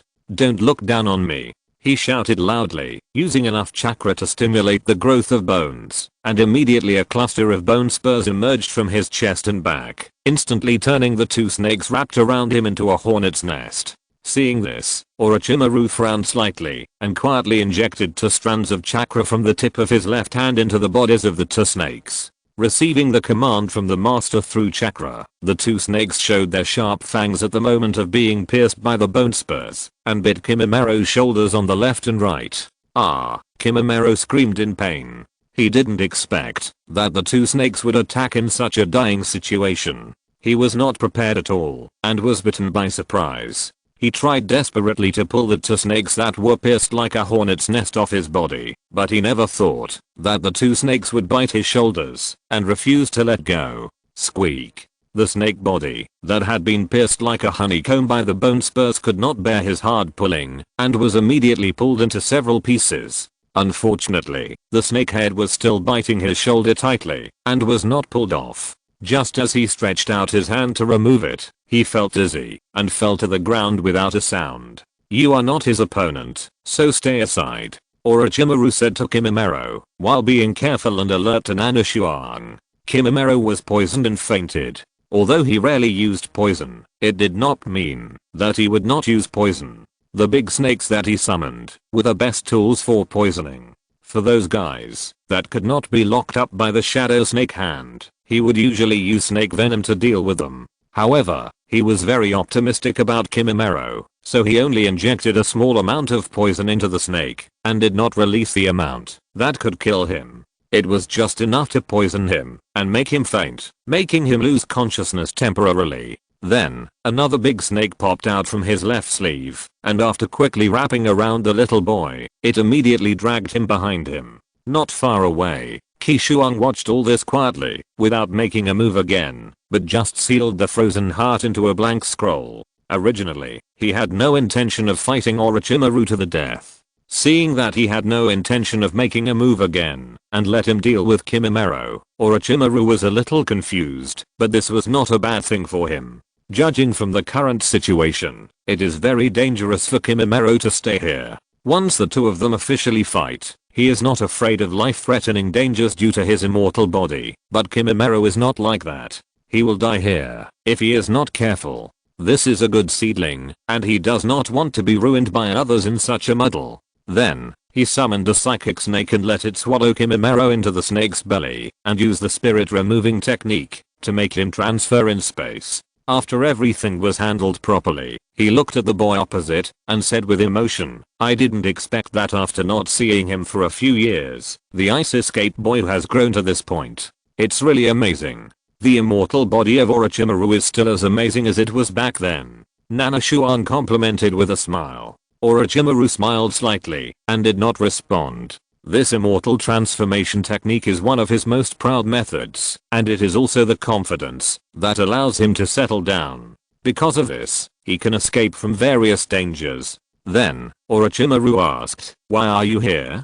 Don't say you came here to track Kimimaro. With the means you used just now, you can't kill even 10 of him." He added at the end, "Although the distance from Kirigakure to here is not very far, it is impossible for Kimimaro to escape here safely with the means of the other party." More importantly, he found that the other party was following Kimimaro, but was reluctant to take action, which obviously had another purpose. Of course, it's a long-term plan to catch a big fish. Nanashiro said meaningfully. Catch a big fish? Hearing this, Orochimaru raised his eyebrows. The other party didn't seem to be lying, but he always felt something was wrong.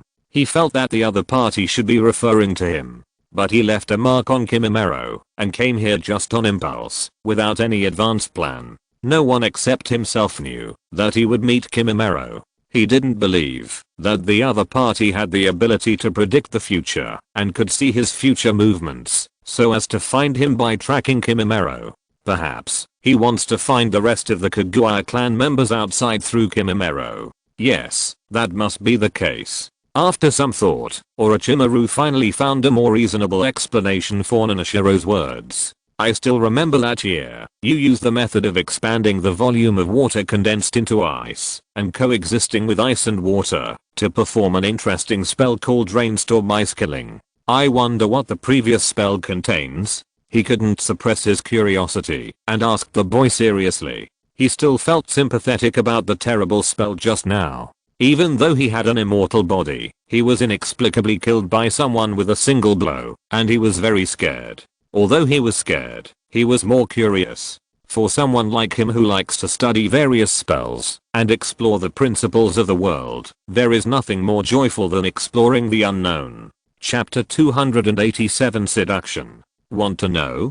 Qishuang looked at him jokingly and said, "That's not possible." That's my ultimate trick. Although the momentary beauty technique does not have direct killing power, he can turn the tide of the battle at a critical moment with this technique alone and create a chance of victory. It can be said that it is a ninjutsu that can turn the tide, which is completely different from the purely offensive technique of rainstorm ice killing. Therefore, he will not easily reveal it to others. Now, the only person who knows the true face of this technique is Ming. Don't you want to tell it? Looking at the boy opposite, Orochimaru's face has a trace of surprise. He thought that this interesting boy would tell him the secret of this ninjutsu just now, like he did in the past. In the end, he was disappointed. He licked the corner of his mouth and said with a fake smile, "If you don't want to tell it now, I promise you will tell me actively later." After that, he reached out his hand from his sleeve and quickly made a set of seals. Wind style, great breakthrough. He took a deep breath and then blew a violent gust of wind towards Qishuang, who was not far away. In an instant, the wind blew violently, carrying the light rain in the sky, forming a storm that covered the sky and the sun. In this dim moonlight night, nothing could be seen. Orochimaru's move was too fast, and Qishuang had no time to respond. Seeing the storm coming, he had to retreat again and again, and hide in the forest behind. Crack, crack, crack. The storm followed closely behind, immediately blowing off the trees that were in the way. But due to the obstruction of the forest, the wind speed of the storm also dropped a lot. Qishuang, who escaped the disaster and took refuge in the forest, did not relax his vigilance, because he knew that this must be just a feint by Orochimaru. The opponent wanted to use the power of the storm to block his vision and then launch a surprise attack. At this moment, the ground not far behind him suddenly broke open, and a little starlight flew out from the ground and shot directly at his vest. He had been alert all the time and immediately noticed something strange behind him. He did a backflip and avoided the attack from behind. At the same time, he also saw the situation below clearly in midair. It was Orochimaru who poked his head out of the ground, urging the Kusanagi sword in his mouth to lengthen and attack him. He is quite alert. Orochimaru secretly admired him, but he did not intend to stop his attack. He held the sword in his mouth, shook his neck, and immediately changed the long Kusanagi sword from stabbing to slashing, aiming at the figure in midair, and slashed from bottom to top. Ice escape, ice wall. Qishuang certainly did not intend to wait to be slaughtered. He immediately stretched out his left hand, pointed his palm in the direction of the Kusanagi sword, and then saw that his hand was surrounded by cold air, and an ice wall about half a foot thick and 10 feet in radius quickly condensed and formed. Ding. Kusanagi slashed down with a sword and immediately cut into his ice wall. It wasn't that the ice he made wasn't hard enough, but that the Kusanagi sword was too sharp.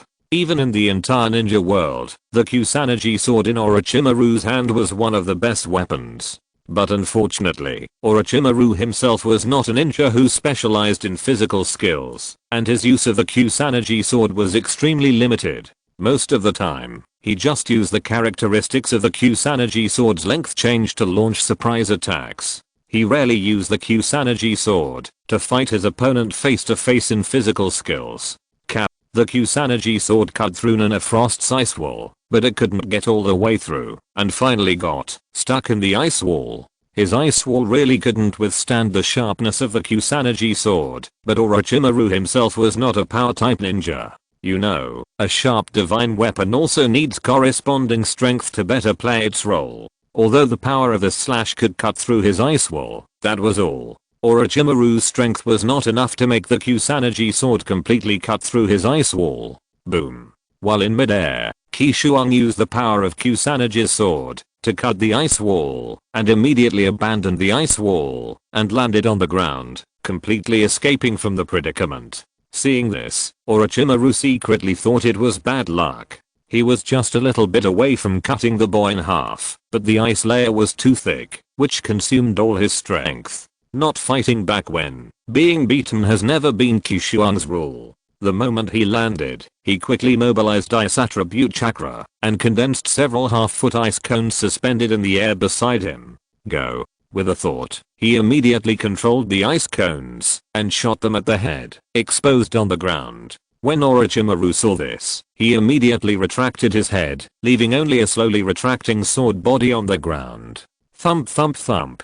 The ice cones shot onto the muddy ground and immediately disappeared, but did not hurt Orochimaru at all. Seeing this, Nana Shuang said, while being on guard, "Does Lord Orochimaru really want to know the secret of that move?" Hearing this, Orochimaru slowly emerged from the ground, but this time it was not just his head that showed up, but his whole body. "Why, have you changed your mind?" Orochimaru asked in surprise. Nana Shuang smiled and said, "I heard that Lord Orochimaru likes to study various techniques, and also took in many forbidden techniques left by the second Hokage. As a Kirigakure ninja, I also want to see the style of the second Hokage. I wonder if Lord Orochimaru is willing to let me open my eyes." He wanted to use Orochimaru's hand to accomplish something, but he couldn't expose his intentions too obviously, otherwise he would be caught by the other party, which would be troublesome. He could only lure Orochimaru step by step and let Orochimaru go in the direction he expected.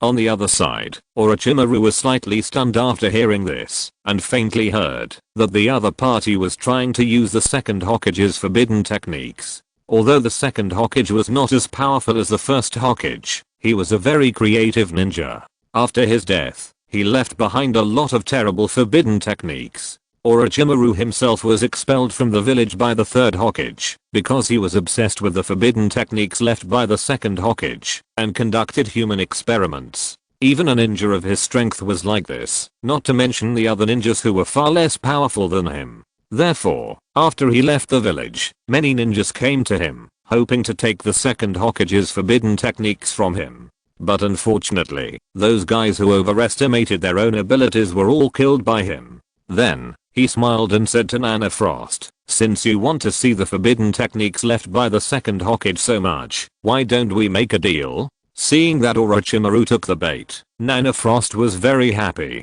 Despite this, he still followed the other party's words and asked, "What deal? Why not use your ice escape ninjutsu just now to exchange for a second Hokage's forbidden technique with me?" Orochimaru said tentatively. After not seeing him for a few years, this guy's strength has increased rapidly. It is not easy to completely defeat him in a short period of time. Moreover, even if he defeats him by force, he may not get what he wants. If he can use the second generation's forbidden technique to easily get what he wants, why not do it? Chapter 288 Transaction. As for whether this transaction would reveal the secret techniques of Konoha village, Orochimaru didn't care at all. Because he had already left Konoha village and became a rebel ninja of Konoha.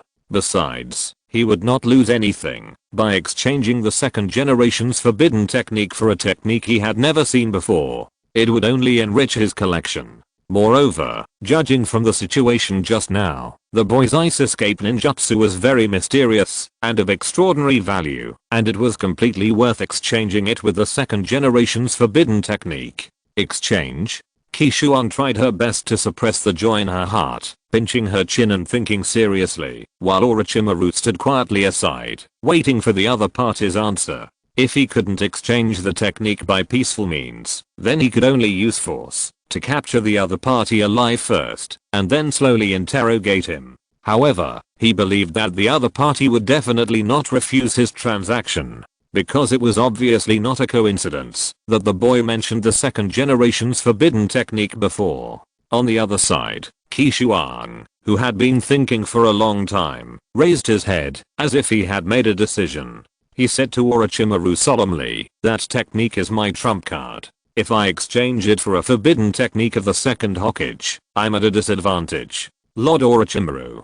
Seeing the young man give in, Orochimaru's eyes lit up and asked with a smile, "How much do you want to exchange?" Nanashi slowly raised 3 fingers and whispered, "I want to exchange for 3. He couldn't agree too readily, otherwise it would arouse Orochimaru's suspicion and be detrimental to the implementation of the subsequent plan. He had to bargain like an ordinary person doing business, so that Orochimaru would be sure that he really wanted to exchange for the forbidden technique of the second Hokage, and had no extra thoughts. Hearing his words, Orochimaru stretched out his long tongue and licked the corner of his mouth, smiling and saying, "143, young man, you are too greedy. For this kind of ninjutsu information that can be copied countless copies at will, he would not lose anything, even if he exchanged 3 for 1. But he was not a sucker.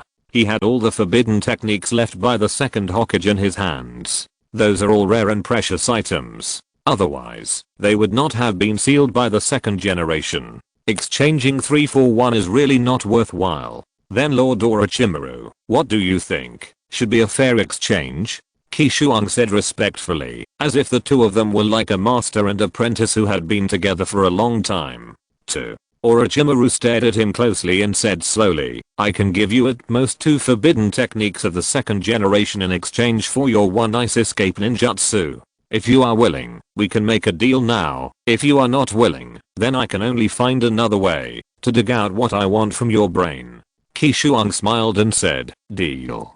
However, I want to have the right to choose by myself. What if you just take two inferior products to make up the number? Then I will lose a lot. The plan went very smoothly and was only a few steps away from success. Orochimaru frowned slightly and whispered, "You cunning brat, you are too greedy." Although he had no intention of using inferior products to fool the other party for the time being, the other party's words made him think more. "You can also choose to refuse, sir."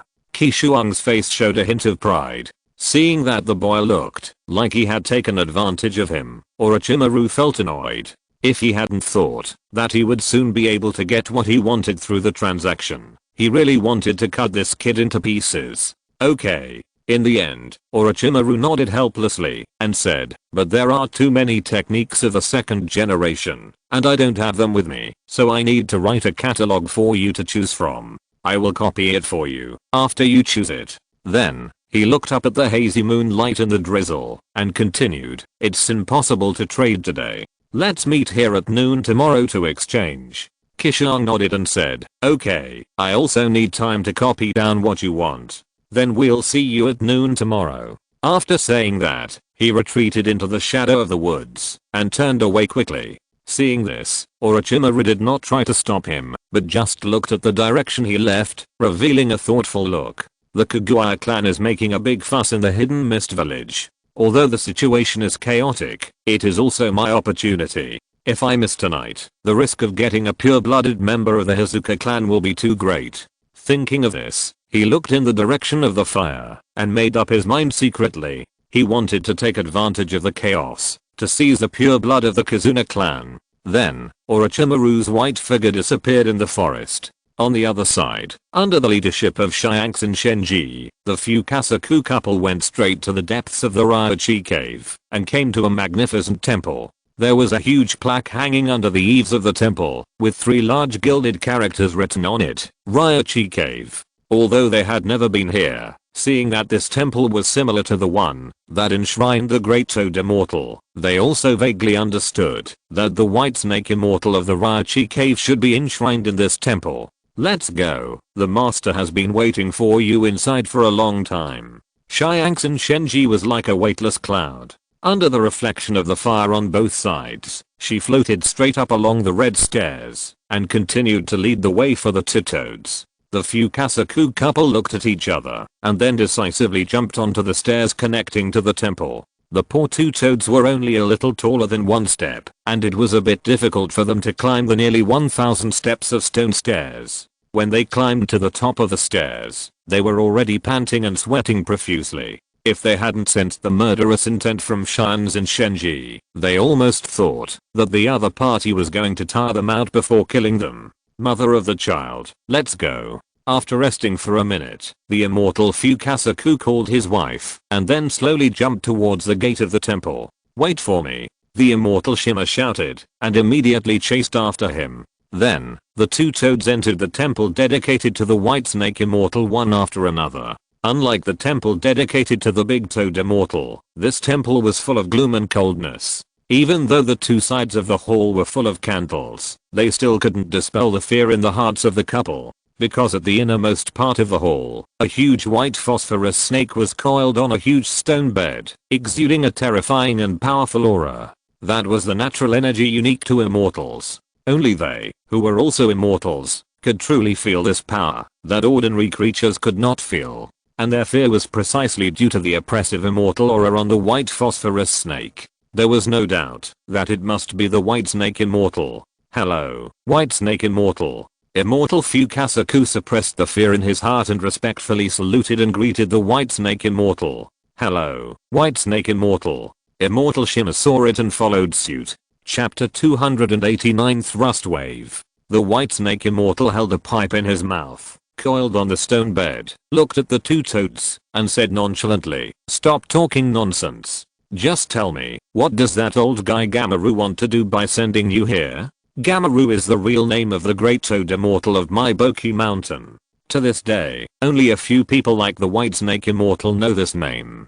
Seeing this, the Fukasaku Immortal no longer hid it, looked up at the white phosphorus snake, and said solemnly, "Master White Snake Immortal, my great-grandfather had a dream some time ago, dreaming that a person who can influence the world pattern will be born in the future."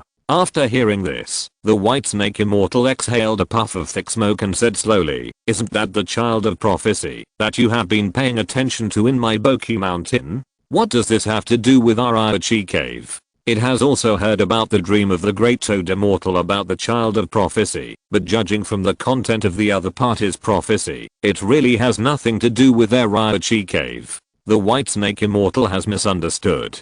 Shimmer Immortal shook his head and interrupted. The great-grandfather said that the person who has the power to change the world is not the original son of prophecy, but another boy. Another? The White Snake Immortal was surprised. Fukasaku Immortal continued to explain. The great-grandfather said that the boy had dragon horns and was entangled in wind and snow, which is completely different from the son of prophecy. Hearing it mention dragon horns, the White Snake Immortal and the 3 Snake Immortals beside him, Shiamzin Shenji, were all thoughtful. There are naturally no humans with dragon horns in the world, but their immortal arts of the Dragon Cave have the effect of dragonization.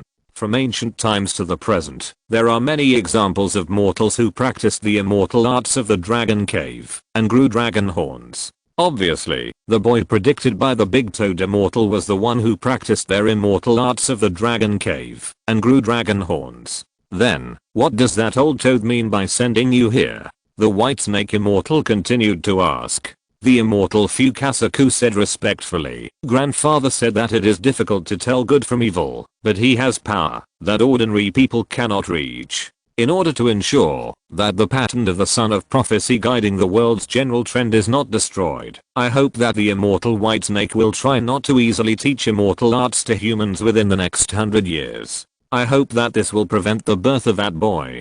The immortal Fukasaku tried his best to make his tone sound very sincere, as if the younger generation was giving advice to the elder generation.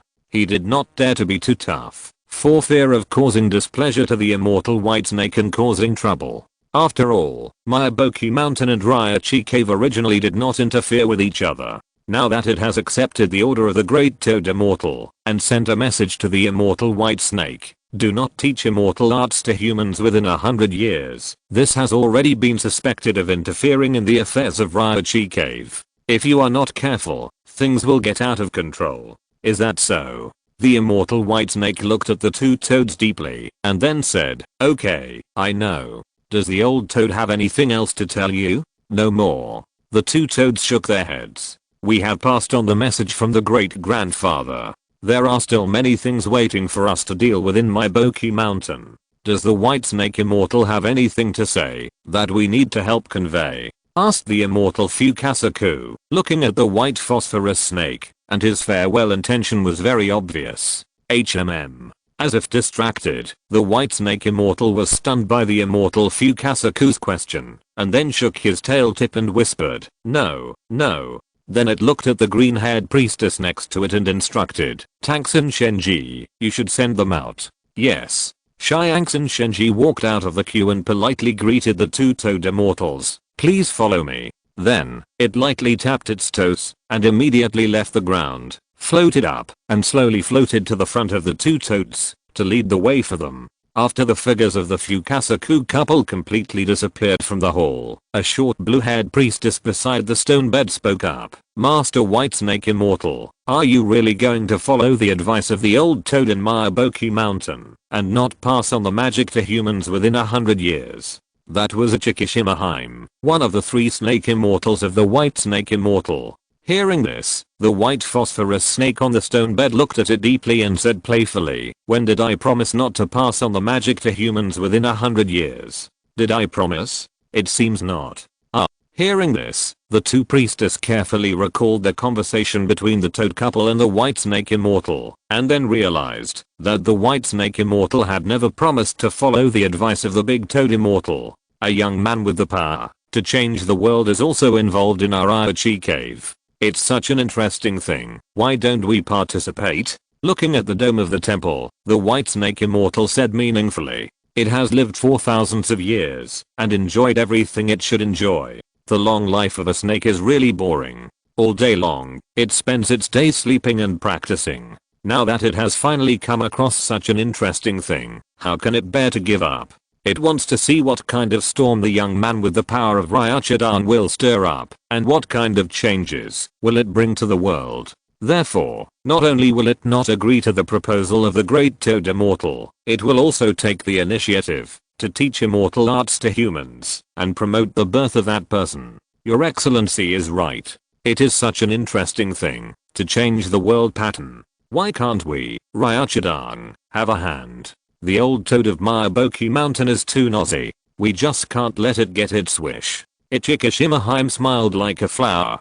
But, Lord Whitesnake Immortal, how are you going to intervene? Another pretty girl with long brown hair asked the white phosphorus snake. That is Tsuzukaheim, one of the 3 snake immortals under the White Snake Immortal. The White Snake Immortal thought for a moment and said slowly, they said that the boy has the characteristics of dragon horns and wind and snow. The dragon horns naturally refer to the magic of Mylandi Cave, and the wind and snow, I think it should refer to the ice release bloodline limit. In today's world, only the power of ice release can control the wind and snow. Then, it said to the 2 priestesses under the seat, pass the order down. Whenever the psychic snake tribe encounters a boy with ice release bloodline limit outside, they must guide them to Mylandi Cave to practice magic. However, the power of bloodline limit can be acquired through acquired practice, and we can't just focus on those humans with ice release bloodline limit. In addition, the practice of magic is very difficult, and there are only a few who can really practice it.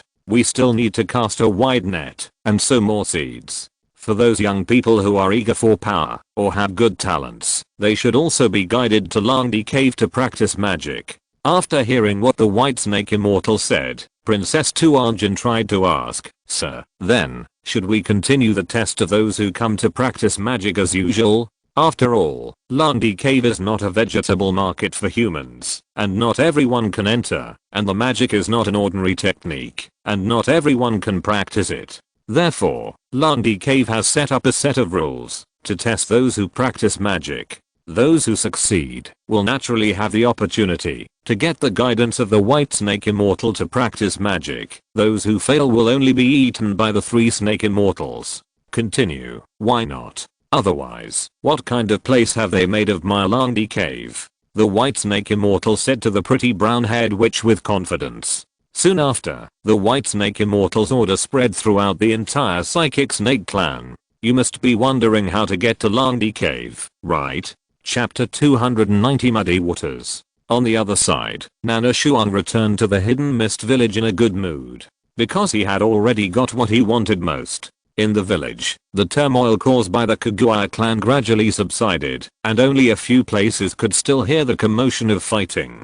It is estimated that those should be the remaining elites of the Kirigakure clan. Although there are many ninjas in the Hidden Mist village, there are more ordinary people in the village. In addition, the houses are staggered, and the night is hazy. If these elites of the Kirigakure clan deliberately avoid direct battles with the Hidden Mist ninja troops and only focus on slaughtering the people, the Hidden Mist ninjas will not be able to do anything to them for a while. This night is destined to be unforgettable for many people in the Hidden Mist village. At the same time, Orochimaru also rushed to the outside of the Hidden Mist village. Looking at the gap in the city wall, that is about 200 meters long, he licked the corner of his mouth and said with joy, God really helps me. Earlier, he was a little worried about how to sneak in. Now, seeing such a long gap, a big stone in his heart finally fell. Although there were still many mist ninjas guarding the gap was still quite large compared to the original complete city defense.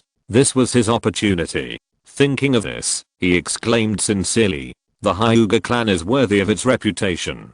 With the power of a clan, they were able to break through the defense of the Hidden Mist village, one of the 5 major ninja villages. It was indeed amazing. Thinking of Kimimaro who had been transferred, he couldn't help but feel that he had picked up a treasure. You know, with what the Hyuga clan did tonight, the Hidden Mist village would definitely not accommodate them. The end of the Hyuga clan's destruction was already doomed. The Kimimaro in his hand might become the last bloodline of the Hyuga clan. Then, he put aside all the distracting thoughts in his mind, summoned a big snake as thick as a bucket from the ground, and slowly drilled into the big snake's mouth. Then he saw that the big snake shrank into a small snake as thick as a thumb, taking advantage of the night, winding towards the gap in the wall of the hidden mist village. In the village, after the turmoil gradually subsided, Terumi quickly found Nana Frost, who was slacking off as a guard at the entrance of the village. "Where did you go before? Why can't I see you anywhere?"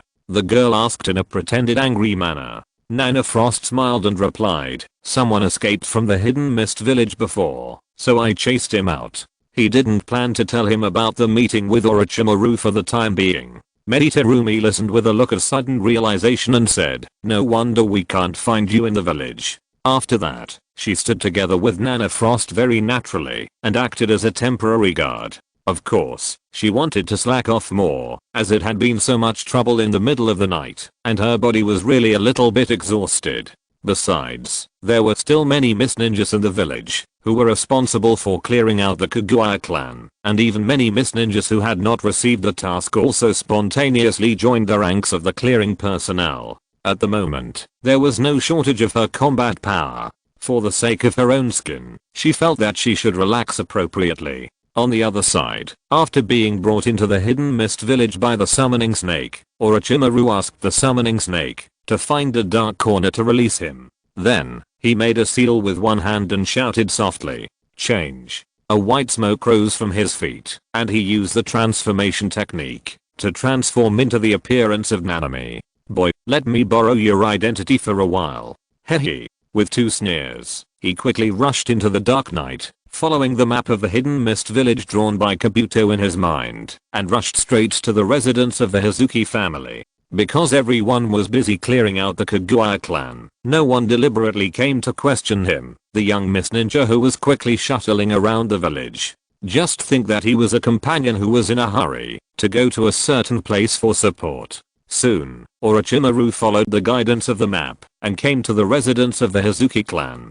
Compared with the chaotic central area of the hidden mist village, the residence of the Hazuki clan was very peaceful. This is not because the Kaguya clan kindly let the Hazuki clan go, but because the location of the Hazuki clan's residence is far away from the center of the village. Not only is the Hazuki clan's residence far away from the center of the village, but even the residences of the other major families are not in the center. The layout of the entire Kirigakure village is centered on the Mizukage building, and is roughly divided into 3 layers, inner, middle, and outer. The innermost layer is the central area.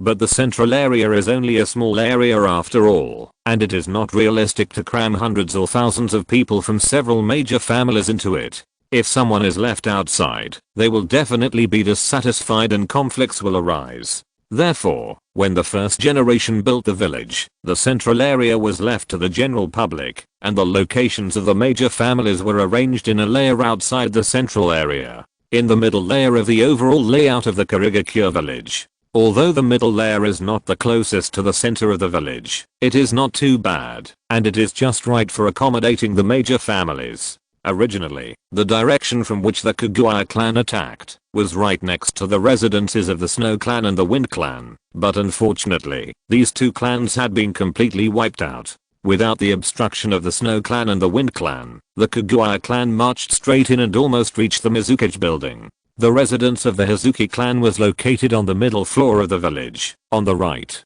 The fighting maniacs of the Kaguya clan were still wreaking havoc in the central area of the village, and they had not yet had time to kill here. Or, in other words, they no longer had the chance to kill here. After all, the hidden mist village was still one of the 5 major ninja villages. Making such a commotion was almost the limit of the Kaguya clan.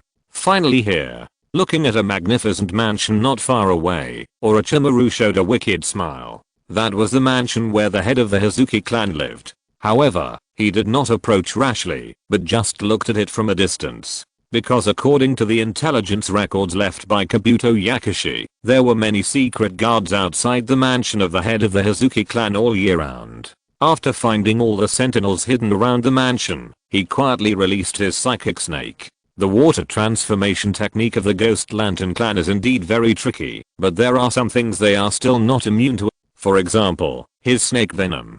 Snake venom is not a physical attack, but a physiological damage. Once bitten by his venomous snake, even if they use a water transformation technique, they cannot get rid of the influence of the venom. A minute later, all the sentinels hiding around the Ghost Lantern clan leader's mansion were quietly knocked down by Orochimaru. If ordinary venomous snakes want to sneak attack this group of Ghost Lantern clan ninjas, it is unlikely, but the venomous snakes he used are from the Psychic Snake clan of the Ryochi Cave, which is not comparable to ordinary venomous snakes. Especially in this dark night, if there is a deliberate sneak attack, ordinary people can't resist it at all. These guys with impure blood can't be wasted. Looking at a Ghost Lantern clan ninja with a black face in the corner, Orochimaru murmured, "Experimental materials, naturally, the more the better." Then he summoned a giant snake and used the method of transferring Kimimaro to send him out of the Hidden Mist village. If you're listening to this novel on a channel other than Fanfic World, it means they downloaded and uploaded it without effort. We cordially invite you to visit our channel, Mundo Fanfic Novelos. There you'll find the original version of this story and you can explore many other novels of various genres. We're waiting for you to immerse yourself in a world of incredible novels.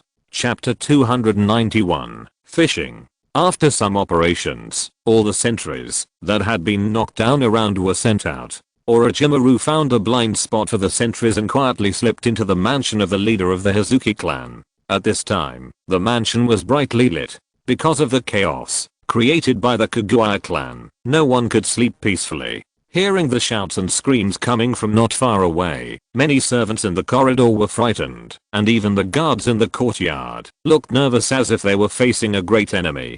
According to the information recorded by Kabuto Yakushi about this mansion in his memory, Orochimaru avoided the guards and moved to the east wing. Kabuto did not find the specific room of Hazuki Sujetsu, but only found the approximate location where the other party lived. If he wanted to achieve his wish, he still needed to spend a little effort to find it. In a wing room, a woman in her 30s was holding a little boy and trying to coax him to sleep. The commotion outside woke her child up, but the little guy snuggled in his mother's arms. His two purple pupils turned straight, and he was not sleepy at all. Suayu, sleep well. Children who don't sleep well will be caught and eaten by ghosts and gods. The woman patted the boy's back gently and threatened in a low voice, "I'm not afraid of ghosts and gods." The little boy struggled to sit out of his mother's arms and said to his mother seriously, "My brother will definitely kill the ghosts and gods and save me." The woman was extremely helpless after hearing this. She has two sons. The eldest son is the prodigy of the Kirigakure village, Manzuki Hazuki, and the youngest son is the little guy in front of him who is only 2 years old. However, the much anticipated eldest son suffered irreversible injuries in the last battle for the Mizukage. This made the Hazuki clan very worried, because Manzuki was the original next Hazuki clan leader. In such a bad situation, Manzuki is obviously no longer suitable to be the successor to the clan leader. Fortunately, her youngest son, who was born not long ago, also detected extraordinary talents and was immediately regarded as Manzuki's successor by the Hazuki clan. Therefore, the clan attaches great importance to this child. Not only that, Manu, as his elder brother, also dotes on Shuyu. This also led to Shuyu's immense trust in his prodigy brother. Now, he even dared to say something as arrogant as killing ghosts and gods. "Shuyu, don't talk nonsense. You must respect the ghosts and gods in the sky so that they won't cause trouble for you," the woman said to the little boy with a serious face. The little boy was puzzled and said, "Why should I respect them? My brother is so powerful, can't he kill them?" In his heart, his brother is the strongest person, and no one can be his brother's opponent. No matter how powerful your brother is, it can't change the fact that he is immortal. We must give due respect to ghosts and gods. If he is really as powerful as you think, he wouldn't have. As she said that, the woman's eyes suddenly turned red, and she couldn't say anything more. Seeing his mother's sad look, the little boy panicked and curled up in his mother's arms again, whispering, "What happened to my brother?" The woman wiped her tears and choked, "Your brother once met an extremely powerful person and suffered extremely serious injuries. I don't know how long he can live." As she said this, she could no longer suppress her inner sadness and burst into tears. As a mother, she didn't care much about the clan's plans. She cared more about her son's safety. Manu's injury has become a source of worry for her. The doctor who came to treat him said that Manu would not live past the age of 30. If he fought with others again, he would lose his vitality and his life would be further shortened. Hearing his mother's words, Shuyu was shocked. He could never have imagined that the brother who was almost invincible in his eyes and regarded as a role model actually had such a weak side. Don't worry, Mom, I will definitely avenge my brother in the future. Shuyu once again snuggled into her mother's arms and whispered.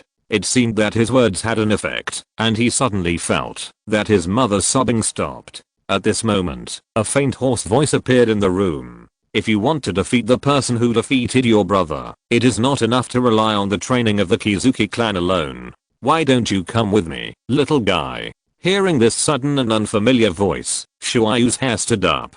He hurriedly got out of his mother's arms and saw a strange boy behind his mother. Who are you? He asked vigilantly and quietly pulled his mother. But for some reason, his mother hung her head and didn't react at all. He looked more carefully and found that his mother closed her eyes tightly, with blood flowing out of her mouth and nose, as if she was asleep. He had an ominous premonition in his heart. What did you do to my mother? He asked the boy loudly, but the tender little face, no matter how fierce it looked, did not have the slightest bit of ferocity. Instead, it added a bit of cuteness.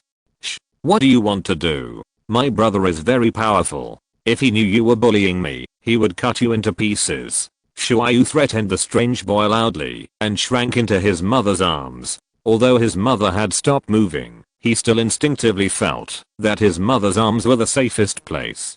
Just him. Orochimaru showed a hint of mockery and said, he is not qualified yet. As he said that, a big snake emerged from his sleeves, wrapped around the body of Hazuki Sujetsu at lightning speed, and instantly pulled it out of the woman's arms. What are you going to do? Shuayu asked in horror. The big snake was so close to his face that he could even smell the fishy smell in its mouth. He was so scared. Don't worry, I won't hurt you. I will take you to a fun place. Staring at the little boy's purple eyes, Orochimaru said meaningfully and instructed the big snake to inject venom into the boy's neck, poisoning him and making him faint. For him, an obedient little guy is a good little guy. Chapter 292, Chasing. Just after using the psychic snake to transfer Hazuki Sujetsu, Orochimaru heard a cough outside the corridor. Ahem, mother, is Sujetsu asleep? A cold voice came through the door. It was Hazuki Manayu who was patrolling his own mansion with several guards and walked here. Although there were many clansmen guarding outside, no one could guarantee that the crazy people of the Hyuga clan would not sneak in and kill. It was still necessary to patrol. Seeing that no one answered in the house, Hazuki Manayu frowned secretly. The house was too quiet and no sound could be heard. Something was abnormal because of the chaos created by the Hyuga clan earlier. His younger brother Hazuki Sujetsu was awakened. He was very familiar with the personality of this naughty brother, especially at this active age. It was very difficult to coax him to sleep after being awakened in the middle of the night. Even if Sujetsu fell asleep, the servants in the house should have responded to him, but they didn't. With an ominous premonition in mind, Manu suddenly pushed open the door and rushed in. However, he saw a figure flashing through the window, and many people were lying on the ground. Without time to think too much, or to check the situation of the people on the ground, Manu immediately followed the figure and chased out.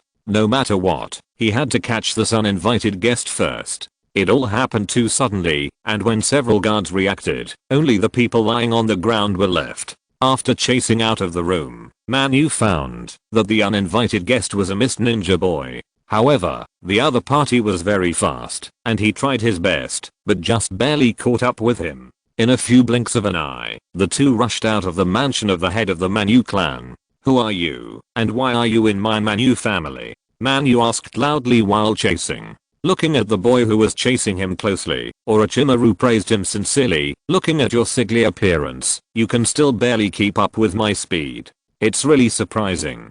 I think you should be the prodigy who is good at using ninja swords, Mainjutsu Kizuki. Although the other party looked sick, the chakra aura emanating from his body was not weak. At this age, he has such strength, and he is also a member of the Kizuki family. He can't think of anyone else except Mainjutsu Kizuki. Maingetsu didn't answer, but still chased after him. Who are you, and what have you done to my family? Although he didn't have time to check the situation of everyone in the room, the fact that everyone fell to the ground and couldn't get up gave him a bad premonition. This is also the reason why he kept chasing him. What do you think, boy? Orochimaru said while running away. Soon, the two rushed out of the Kizuki clan's residence, causing the Kizuki clan members in the residence to look around, but they were confused. By the time they came to their senses and wanted to chase them, the two had already disappeared into the night. Maybe I can try to see if I can get this guy back too. Looking back at Maingetsu, Orochimaru had another idea. The other party was seriously injured, and with the cover of the night and chaos, he could definitely try to take down Maingetsu. Thinking of this, he immediately accelerated and rushed to the wall in front, and then with the rebound force of the wall, he turned around to face the Maingetsu boy behind him. Maingetsu was a little unprepared, because he didn't expect the other party to turn around suddenly. But his speed was too fast, and he couldn't stop. Your body is mine. Seeing that the distance between the two was less than 2 meters, Orochimaru showed a smug smile. Tongue snake sucking swallow, he opened his mouth and spit out a small snake as thick as a thumb, which immediately shot out of his mouth and rushed straight to Maingetsu's neck. It was a small snake that could suck human blood. As long as it could wrap around its opponent, it could suck blood from the opponent's neck and weaken the opponent in less than a minute. Let him rub and pinch it. Manu, who had no time to dodge, was not nervous at all. He immediately liquefied his body and let the snake pass through his body, avoiding the small snake that was shooting at his neck. After failing in one attack, Orochimaru was not discouraged.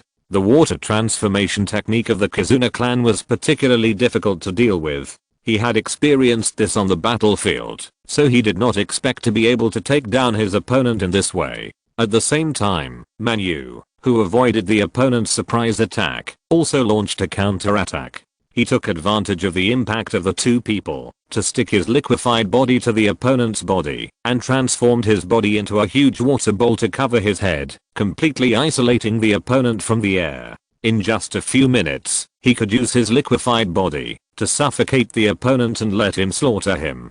Tell me, who are you? Manu controlled the transformation of the liquefied body that was attached to the opponent, and a head condensed on his shoulder, and asked loudly again. He didn't believe that the Kirigakure ninja dared to attack the Hazuki clan so blatantly. The opponent was very likely a spy from another village. The whole head was sealed with a substance similar to liquid. Orochimaru didn't answer. He hurriedly stabilized his position and quickly made a few seals. 2 brown poisonous snakes were summoned from his sleeves. The 2 poisonous snakes suddenly opened their snake mouths, revealing their sharp fangs, and plunged into the unknown liquid wrapped around Orochimaru, releasing their venom unscrupulously. Manu's liquefied body wrapped around Orochimaru's waist was immediately dyed into a strange purple. No, it's poisonous. Seeing this scene, Manu immediately abandoned a part of the poisoned liquefied body, immediately separated from the opponent's body, fell to the ground not far away, and changed into a human form again.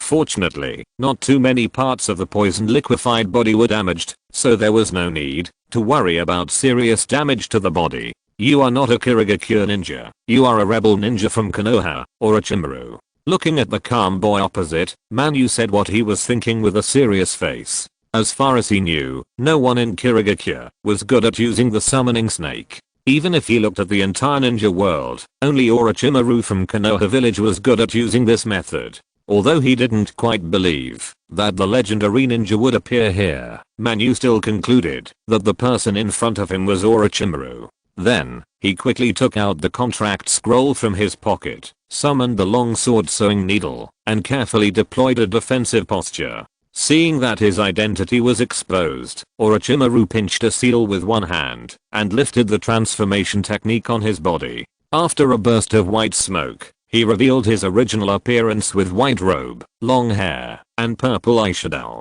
Guessed right, but there is no reward. There was an evil smile on his face. What did you do to my mother? Manu asked loudly again, holding the sewing needle tightly. Orochimaru asked back, when you walk, do you care about the safety of the ants on the ground? Hearing this, Manu's heart was cold.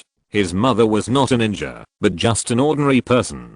Facing a ninja of Orochimaru's level, she had no power to resist. In other words, facing Orochimaru's attack, even ninjas would not be able to survive. Mother, I'm afraid it's not good.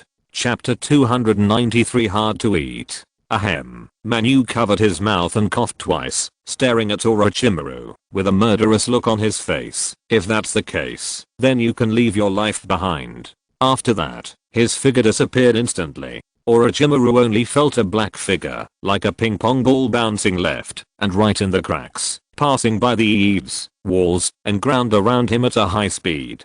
In the blink of an eye, the black shadow returned to its original position, and the thin figure of Manu Hazuki appeared in his eyes again. Be buried with my mother, Orochimaru. Longsword ninjutsu heavenly dragon after a cold voice. Orochimaru saw Manu Hazuki's free left hand, as if making a pulling motion at the tail of the longsword sewing needle. Then he noticed a slight sound of breaking air in the air. He looked again, and only then could he see clearly with the surrounding firelight, that his head and feet, front and back, left and right were blocked by a huge wire mesh. It was not until then that he understood what the other party's pulling motion just now meant. It turned out that they were pulling the steel wire and shrinking the steel net, and the rapid catapulting movement before Manzuki Hazuki should be weaving the steel net. The other party was preparing to use this steel wire net to cut him into pieces. He clearly remembered that the steel wire of the suture had an extraordinary cutting ability. Then, he opened his mouth and spit out a sword, held it in his hand, and immediately rushed to the top of his head. He was ready to use the Kusanagi sword to cut the steel net and escape from this area of dense steel wire. Although he was not afraid of ordinary fatal injuries, he would die if he was cut into meat by this steel net. After all, his immortal body was not truly immortal. If he was crushed into meat paste, even his immortal body would have no room to play. This is why he came to the Hidden Mist village in person to see Sasuke's bloodline. His immortal body is not perfect enough. It can't be like the water transformation technique of the Hazuki clan, which is completely immune to physical attacks. Swish. With the sharp edge of the Kusanagi sword, Orochimaru easily cut the wire of the sewing needle and escaped from the steel net of Maingetsu Kizuna. Although the wire of the sewing needle is also very tough, it is still a step behind the Kusanagi sword. Even in the entire ninja world, the Kusanagi sword in his hand is one of the best divine weapons. Damn it. Seeing Orochimaru escape, Maingetsu spat in hatred and took out the contract scroll again. He was going to change to a ninja sword. The greatest effect of the sewing needle is to kill the opponent with a tough and sharp wire. The opponent's sword is so sharp that it can easily cut the wire of the sewing needle, so there is not much point in continuing to use the sewing needle. Spirit summoning technique. After a quick seal, he took out the explosive sword flying foam from the contract scroll. He put away the scroll, attached the sewing needle to his back with chakra, and immediately rushed over with Fimo. As soon as Orochimaru, who had escaped from the steel net blockade, landed, he took a deep breath, gathered chakra in his mouth, and then blew into it with his left hand. Fire style, great fireball technique. Then, a cluster of flames spewed out of his mouth, passed through his empty left hand, and gathered into a fireball. Then the fireball quickly grew larger, turning into a giant fireball with a diameter of 5 meters, wrapped in waves of heat, and rushed towards the oncoming boy. It is true that the water transformation technique of the Hazuki family can completely resist physical damage, and it also greatly weakens the damage of ninjutsu, but the scorching high temperature fire style and the paralysis characteristics of lightning style are not the types they are good at dealing with.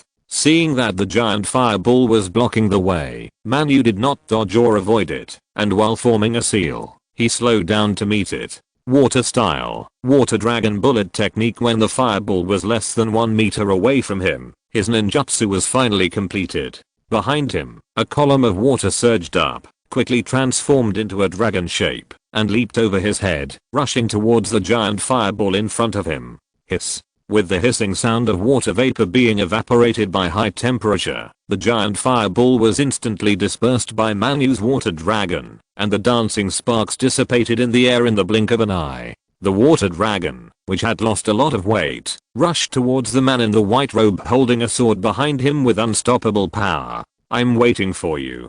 Seeing this, Orochimaru retreated hurriedly, quickly forming a seal, and showed a meaningful smile. Manu held Feniemo in one hand and controlled the water dragon, and followed closely behind with Feniemo in the other hand. As long as the water dragon bit the damn guy, he could cut it in two with one knife. In the blink of an eye, the distance of 5 or 6 meters was reached, and the water dragon finally caught up with the fleeing Orochimaru. Boom. It bit the man in white robe, and then it flew up to the sky, and then slammed into the ground. The violent impact caused the ground within a radius of several meters to sink. Orochimaru was deeply smashed into the ground.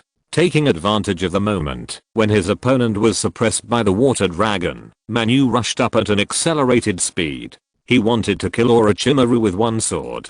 As soon as he took a step, he heard a hoarse voice from the pit. Lightning release. Pseudo-darkness. Then, Manu saw a cluster of blue arcs popping out of the pit, conducting along the dragon body of the water dragon, and rushing towards him. Not good. Manu's heart tightened when he saw this, and he immediately gave up maintaining the water dragon style, threw the sewing needle behind him to the side, and fled in the opposite direction. The biggest weakness of their water transformation technique of the Ghost Lantern family is the lightning release. Although they were wary of high temperature or low temperature ninjutsu, they were not powerless to resist. However, when faced with lightning ninjutsu, their liquefied bodies would completely lose control and turn into a paste, completely losing their ability to fight. This was an extremely dangerous situation in battle. Therefore, every member of the Hazuki clan was most reluctant to encounter an opponent who could use lightning ninjutsu.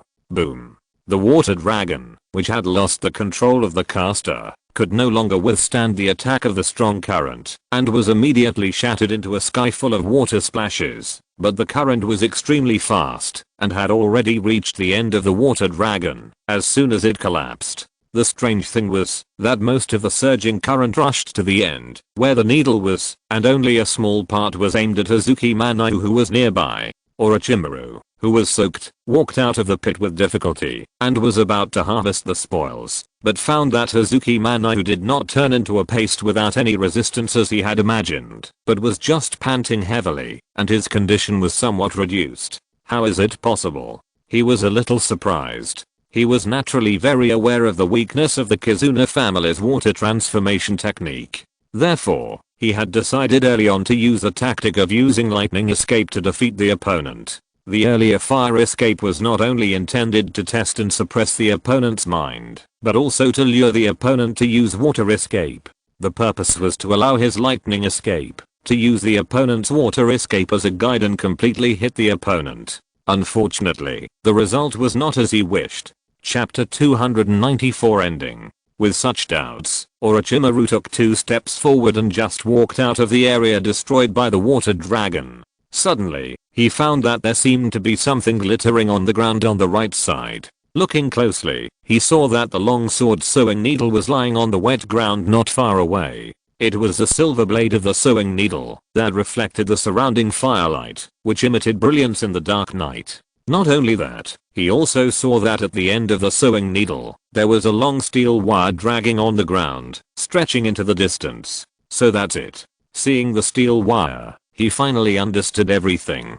Hazuki Mainjutsu just used the sewing needle and steel wire to divert most of the current, so he escaped. Not bad, not bad. He turned around and nodded to the boy in appreciation. After receiving the praise from the legendary 3 ninjas, Hazuki Mainjutsu did not feel any joy in his heart. He just held FIFO tightly, panting and being cautious. Although he had just used the sewing needle and steel wire to divert most of the current, some of the current still hit him. Even so, that small amount of current still affected his liquid body, and it was not as easy to control as before. This is also the reason why he did not launch another attack after avoiding the lightning strike. You avoided it the first time. I wonder if you can avoid it the second time. Looking at the boy, Orochimaru said meaningfully. Then, he swallowed the Kusanagi sword again, formed seals with both hands, gathered chakra in his mouth, and prepared to perform ninjutsu again.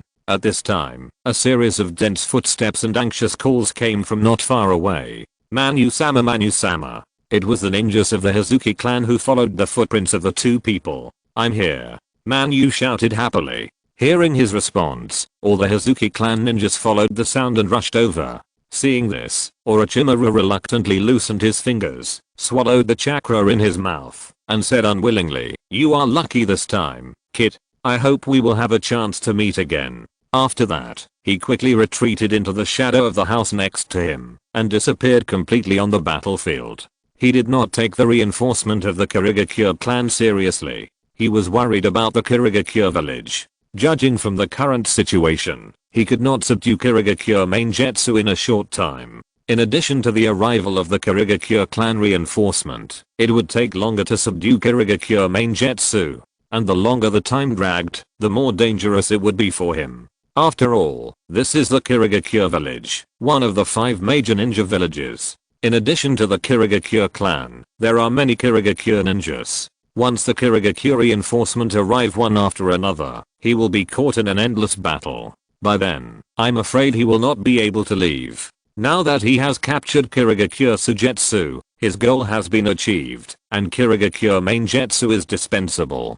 For his own safety, it is better to leave. Manu, who was on the other side, could only watch Orochimaru slip away helplessly because of his poor health. When the reinforcement of the Manu clan arrived, a group of people immediately surrounded him and asked with concern, "Manu, are you okay?" Manu slowly raised his left hand, waved it weakly, and smiled bitterly. "I was hit by a lightning ninjutsu, and I need to rest for a while to recover completely. By the way, how is my mother?" He looked at several people expectantly, but they all hesitated, as if they wanted to say something, but didn't dare to say it. Seeing this scene, Manu already understood everything. He had guessed it when he questioned Orochimaru earlier, but he still held a glimmer of hope in his heart. Now, this glimmer of hope has been completely extinguished. Manu, not only the wife, but also, even a member of the Manu clan stood up carefully, trembling, but he only said half of his words, and couldn't say any more. "What else?" Manu raised his head, and asked angrily with red eyes. "Sujetsu-sama is missing." After being yelled at by him, the man mustered up his courage and finally uttered the second half of the sentence. "What?" Hearing this, main Jetsu Hazuki was shocked, and then a strange blush appeared on his face. Earlier, when he passed through the house and chased Orochimaru, he did not see Sujetsu in the house, and thought Sujetsu went to play somewhere else and escaped. Who knew that Sujetsu was missing? Puff, thinking that it might be his own mistake that caused his brother to disappear, main Jetsu felt a sweetness in his throat, and spit out a mouthful of blood, immediately staining the clothes of several people in front of him red. If he could still hold on to his mother's death, then he could no longer bear the disappearance of Sujetsu. Sujetsu is not only his younger brother, but also the heir to the Hazuki clan leader. Originally, he was the heir to the Hazuki clan leader, but because he was seriously injured, the clan had to choose Sujetsu again, so Sujetsu became the hope of the clan. Now, Sujetsu is missing, and it is not known whether he can be found again. The successor of the head of the Hazuki clan has become a big problem. In addition, his father is old, and he may not be the head of the clan for a few more years. If there is no leader at that time, the Hazuki clan will be in turmoil, and will be overthrown at any time. Therefore, Sujetsu's existence is extremely important to the Hazuki clan. It is not just as simple as his brother. How could it be? How could it be? He murmured and fell head first. Manu's health was not good to begin with, and he suffered a loss at the hands of Orochimaru tonight. His mother died, and his brother disappeared. Under the continuous stimulation, he could no longer hold on. Fortunately, a member of the clan was quick, and supported him, so that he did not fall to the ground. Then, the Hazuki clan members hurriedly took Manu back to the Hazuki family. On the other side, Terumi Mei leaned on Nanushin's shoulder, and was almost asleep. As time passed, the village's cleanup of the Kaguya clan gradually came to an end. There were fewer and fewer Kaguya clan members trying to escape from the Hidden Mist village, and the group of ninjas who were responsible for guarding the village became less and less idle. Or, the Kaguya clan members who wanted to escape had chosen to turn back shortly after entering the Hidden Mist village. But they were all killed by the mist ninjas at the entrance of the village without exception. When the sun rose from the horizon, the turmoil in the Hidden Mist village finally stopped. Only the houses that had not been burned out and were emitting black smoke still showed the fighting last night. In the center of the village, the corpses were piled up like a hill. They were all Kaguya clan members. As for the rest of the dead mist ninjas and ordinary people, they were sent to the village cemetery. No one knew how many people died last night. It was only known that there were many mist ninjas carrying corpses in the streets and alleys, too many to count. However, some careful people found that among those corpses, the dead civilians accounted for the majority, and the mist ninjas were a minority. The people of the Hidden Mist Village suffered heavy losses. Chapter 295 Planning. Mediterumi yawned, rubbed her red eyes, and said to the boy next to her, "I'm going back to sleep. Bye well, be careful on the road." Nanashi waved goodbye, watched the girl disappear around the corner, and then turned to the other side. Unlike Mediterumi's sleepiness, he had no desire to sleep at all. Because he had another deal with Orochimaru today. Whenever he thought of this, he got excited. He had already completed more than half of his plan, with only a small part left to be completed. As long as he met Orochimaru again, he would be able to completely complete the last piece of the puzzle. Back home, he quickly found the pen and ink and the blank scroll, and began to prepare the ritual data of momentary beauty, the item for the deal with Orochimaru. Then he wrote the big words momentary beauty at the beginning of the scroll. Just as he was about to continue writing, he stopped and thought, even if it is a fake, it can't be too poor. If Orochimaru sees the flaw at a glance, and makes him angry, that would be bad. It's better to delete and modify the key parts with 9 true ones, and 1 false one. He didn't intend to give Orochimaru the real momentary beauty at first. After all, it was a trump card that he had worked hard to research for several years.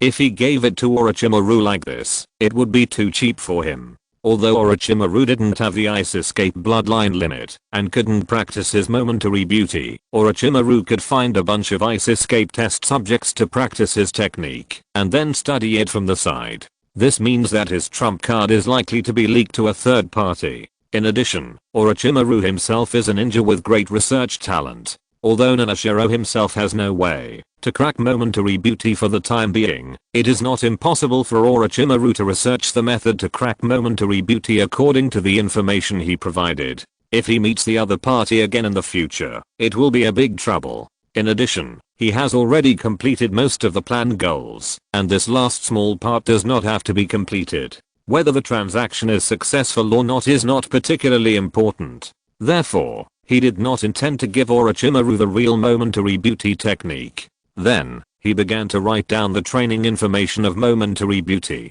Not long after, dense words and symbols were written on the blank scroll. I'm so tired. After recording momentary beauty, Qishuang let out a long breath and lay down on the floor. He was really too tired. After not sleeping all night and rushing back to write so many things, he felt like his brain was smashed into a pot of paste, and he was so tired. Then, he forced himself to cheer up, put away the scroll on the table, adjusted the alarm clock, and fell asleep in bed. Ding-ling-ling, a crisp bell sounded in his ears, and Qishuang slowly opened his eyes. Is it 11 o'clock already? He glanced at the hands on the alarm clock, and slowly got up. Although his head was still a little groggy, it was much better than that morning. He yawned and slowly walked into the bathroom. After washing up, he finally got rid of the remaining sleepiness on his body. Then, he took the ritual scroll he had prepared and went out. Passing through the devastated streets, he came to a weapon shop.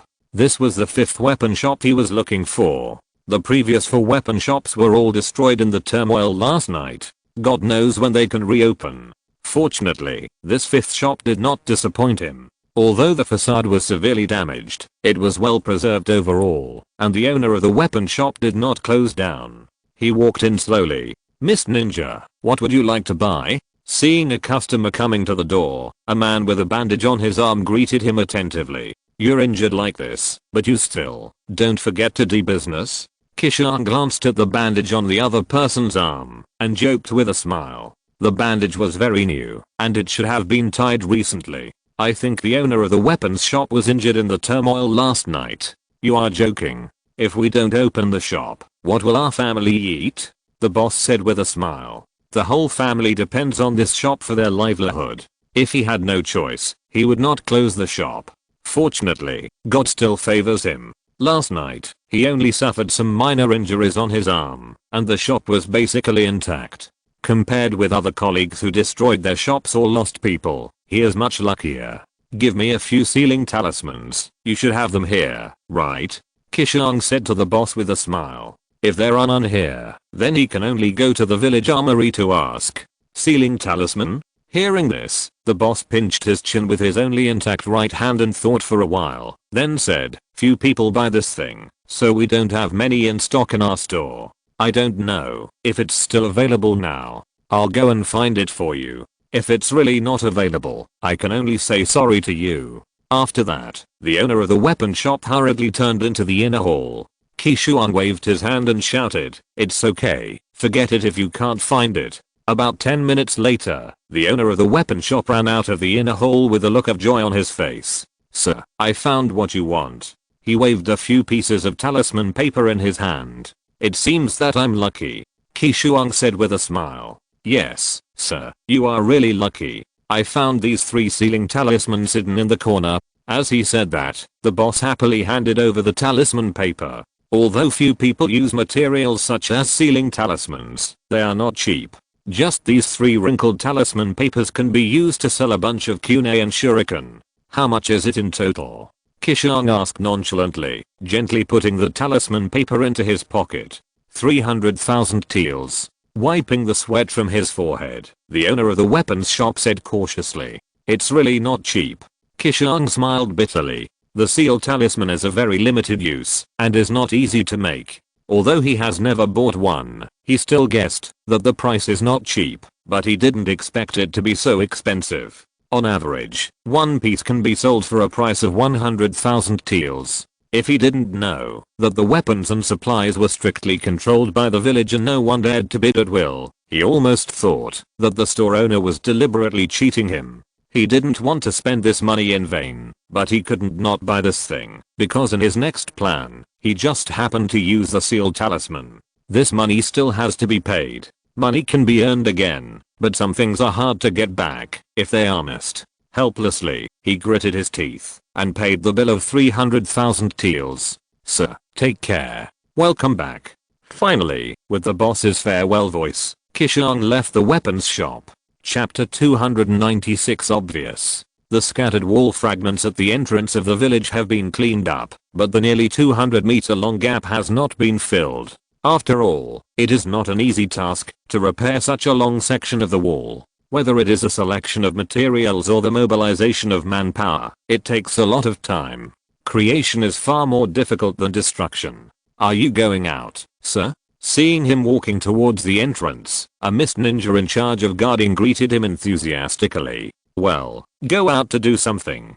Qishuang smiled back and then walked out slowly under the gaze of the two. Because of the year-round fog, the sky near the hidden mist village is hazy. Although it was noon, the fog still did not dissipate, but it was slightly thinner. While clearing her own footprints, she followed her memory and came to the place where she met Orochimaru last night. I thought you didn't dare to come.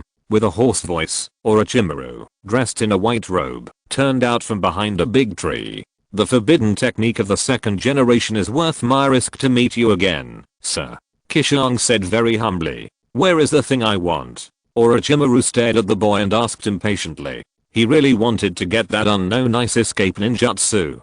Qishuang took out a scroll from his pocket, slowly opened it in front of him, and showed the side with words to the other party. Orochimaru's eyes lit up when he saw it, and then he rushed forward. Qishuang, holding the scroll, quickly stepped back.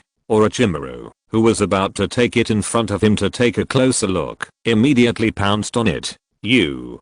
Before he could finish his words, Qishuang said meaningfully, please keep a certain distance, sir. Otherwise, I will feel very insecure. Then what do you want? You have to let me distinguish the authenticity? Orochimaru said with a gloomy face. It is true that he really wants to get that ninjutsu, but he is not a fool and naturally does not want others to use a ninjutsu to fool him. He had to confirm the authenticity of the ninjutsu before he could continue the transaction. 2 meters. With your eyesight, a distance of 2 meters should be enough to see the words on my scroll. Nanashiro still kept the scroll open and said cautiously, "Okay." Orochimaru nodded and said nothing more. With his experience, he only needed to take a rough look to determine the authenticity of the technique recorded on the scroll. As for the other party's defense, he didn't care. Then, he slowly walked over, stopped about 2 meters away from Nanashiro, and scanned the text recorded on the scroll attentively. As he read more and more, he finally saw the true face of the technique, and finally understood why he had his heart taken out without noticing last time. This is really a terrifying ninjutsu. He exchanged 2 second-generation forbidden techniques for this ninjutsu, which was completely worthwhile and very cost-effective. Even if he couldn't practice it directly, he could use it for reference and research, which was of extraordinary value.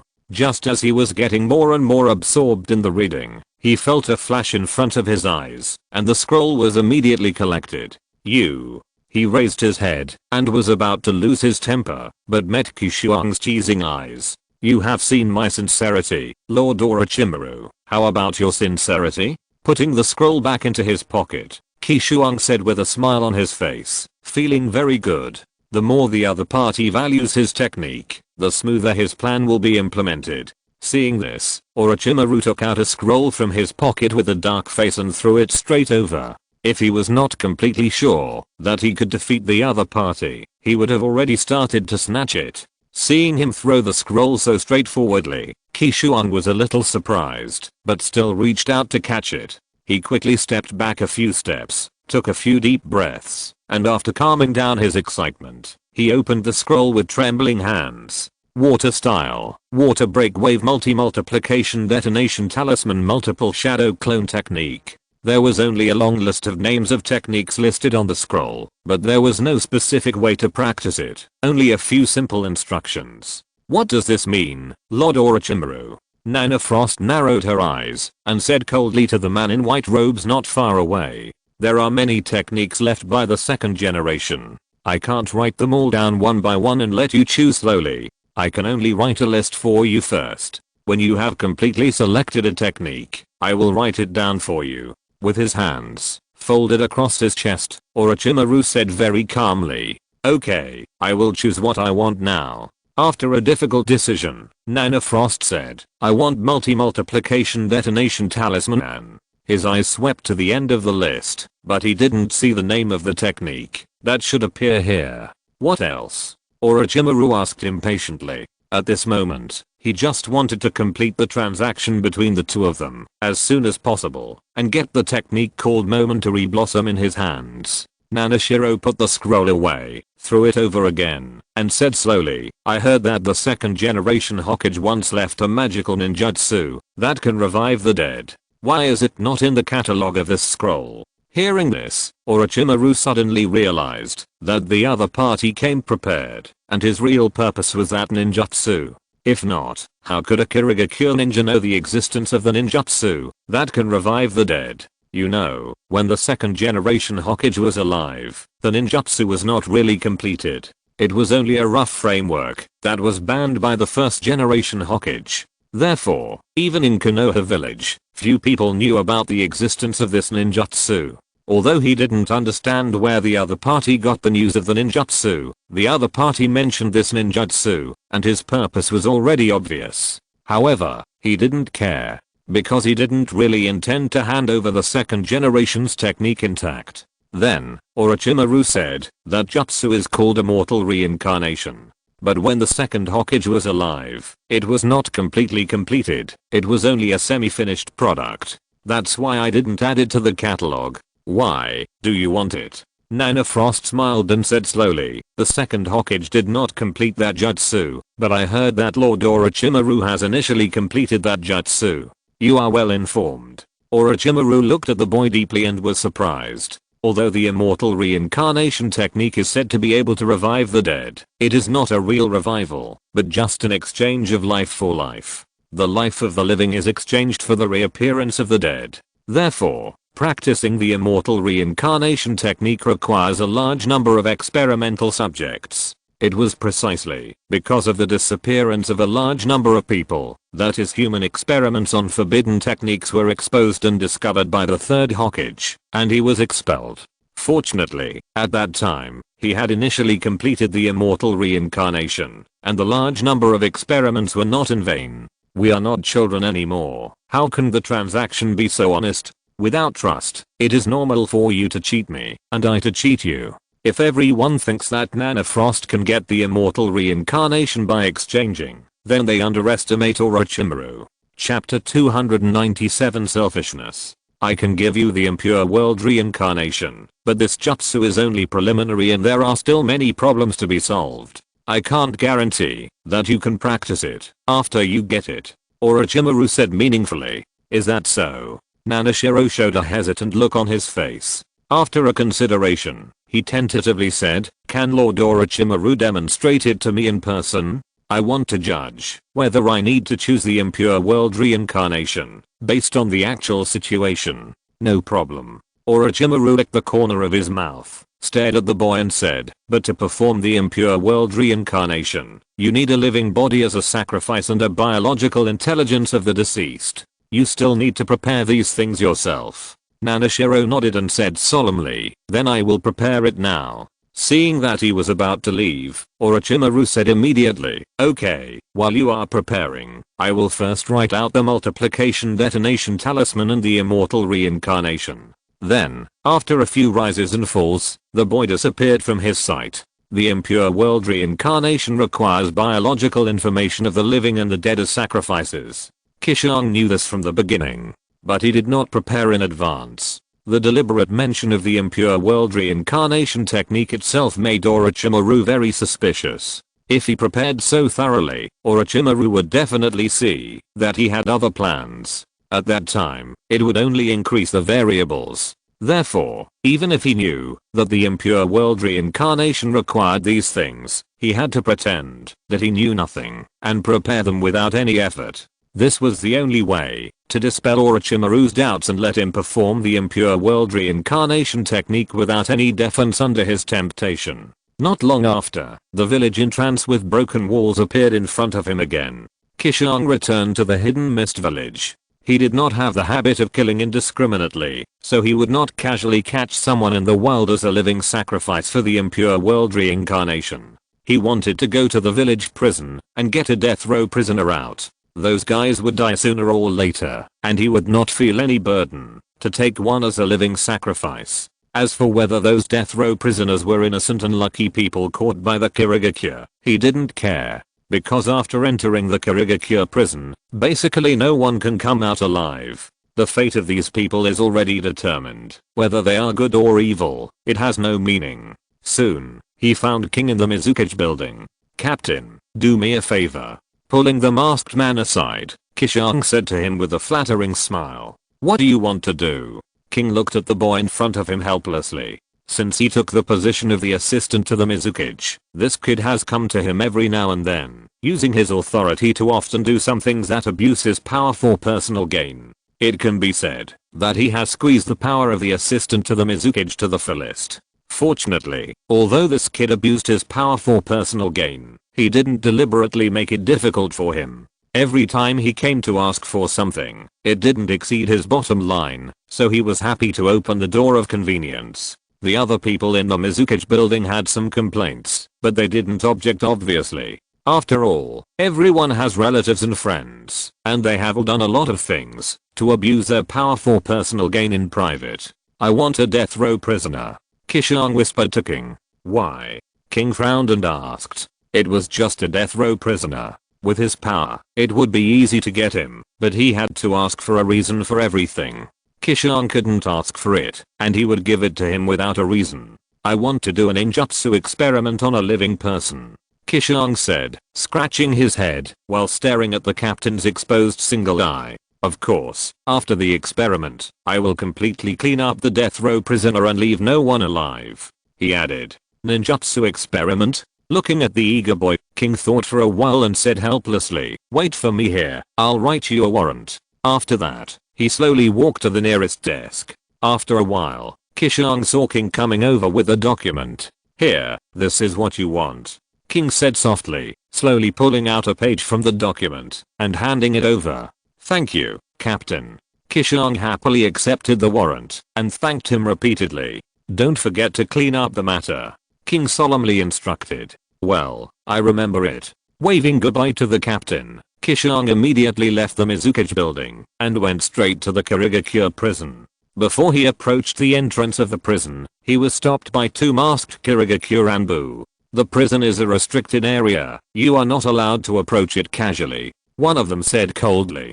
Qishuang calmly took out the warrant given by the captain from his pocket and said slowly, I received a summons from above, and I need to extract a death row prisoner. The two took his warrant and checked it carefully. After returning it, they didn't say anything and immediately hid in the shadows around them. Then, Qishuang entered the Kirigakure prison unimpeded. Please give me a death row prisoner, not one who is seriously injured or dying. Finding a prison guard who looked like the leader, Qishuang took out the warrant and said to him. The man checked it carefully and then ordered someone next to him, go, find a guy who looks healthy for this gentleman. Yes. Then with the clear sound of footsteps going away, a prison guard disappeared in the corridor of the prison. Soon, Qishuang saw him escorting a thin man with handcuffs and shackles out. Sir, do you need to remove his handcuffs and shackles? The leader of the prison guards took out a bunch of keys and said, remove them, he can't run away. Looking at the death row prisoner with a dull look,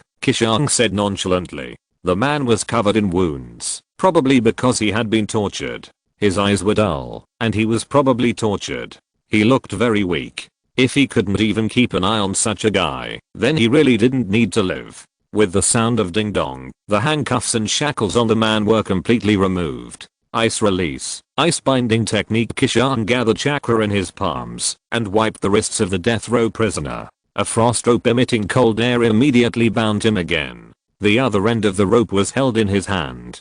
Thank you all. After thanking several prison guards, Qishuang used the frost rope to pull the death row prisoner out of the prison and headed towards the village in trance. On the way, many people couldn't help but take a second look at him leading such a scarred guy, but no one stepped forward to ask more questions. After all, this is a hidden mist village. Even murders can be seen everywhere, and it is difficult for such a prisoner-looking guy to attract more attention. A little too ordinary. After casually exchanging a few words with the guards at the entrance of the village, Qishuang led the prisoner out of the village. After finding a secluded place and taking out a bone of yuan yelin, he led the wooden prisoner and continued to rush to the place where he and Orochimaru met. I was writing a driving plot and got stuck. I was not good at writing that. I didn't want to make a mistake, but I also wanted to write it well. It was too difficult for me. If you're listening to this novel on a channel other than Fanfic World, it means they downloaded and uploaded it without effort.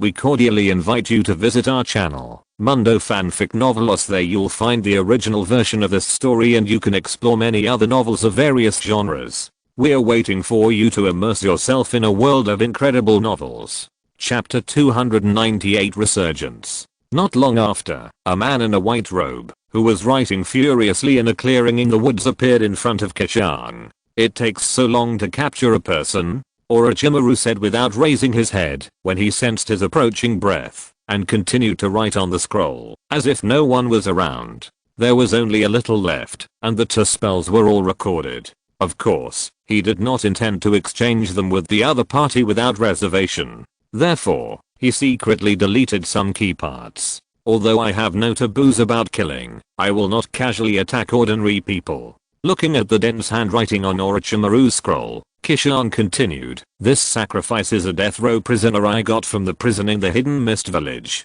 The body may be a little weak. I wonder if it can meet your requirements for the spell. He asked knowingly. As long as the person is not dead and the body is basically intact. After writing the last word, Orochimaru breathed a sigh of relief. Qishuang took out another piece of bone from his pocket and continued to ask, I picked up a piece of bone on the roadside before. It should be enough to use this as biological information of the dead, right? That was the corpse of Haranorin. He wanted to use Orochimaru's hand to make Haranorin reappear in the world as a dead person. As for the exchange of techniques, it was all a cover-up so that Orochimaru could help him revive Haranorin inadvertently. Although the second generation's forbidden techniques were good things, he was not stupid enough to think that Orochimaru would exchange them with him without reservation.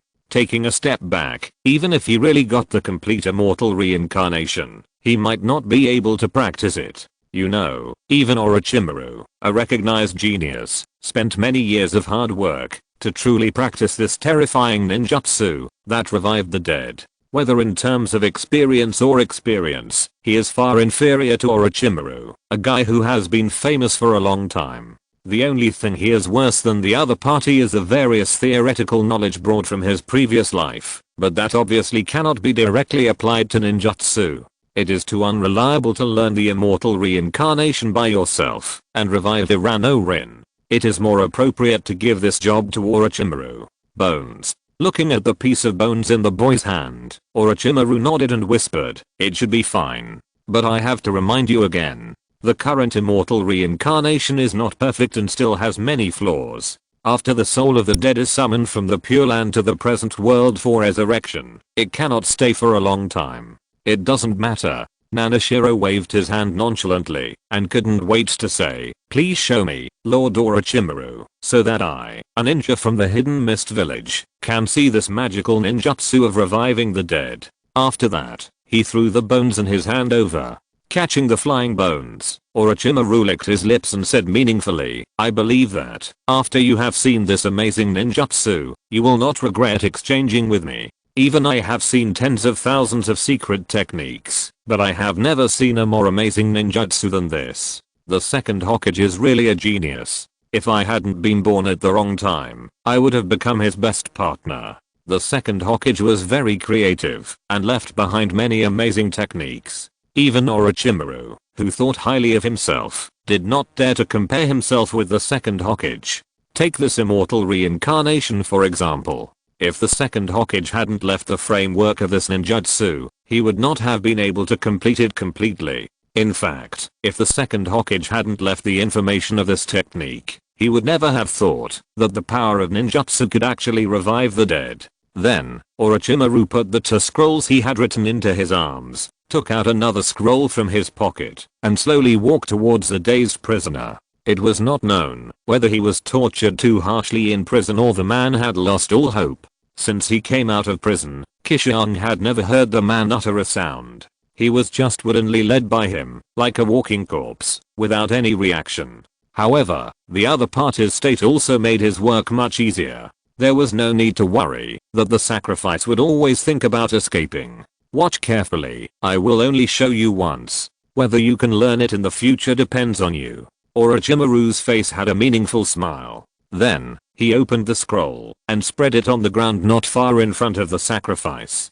Qishuang noticed that there was a black circle on the scroll. Looking more carefully, he found that the black circle was composed of tiny rune marks. This immortal reincarnation technique is actually a kind of spiritual technique. It uses the living in this world as a container, summons the soul of the dead from the Pure Land, and attaches it to the sacrifice, so as to revive the dead. Orochimaru put the piece of white bone given by Qishuang into the black circle, and said while making a seal. It was like a dedicated teacher teaching a student who was willing to learn.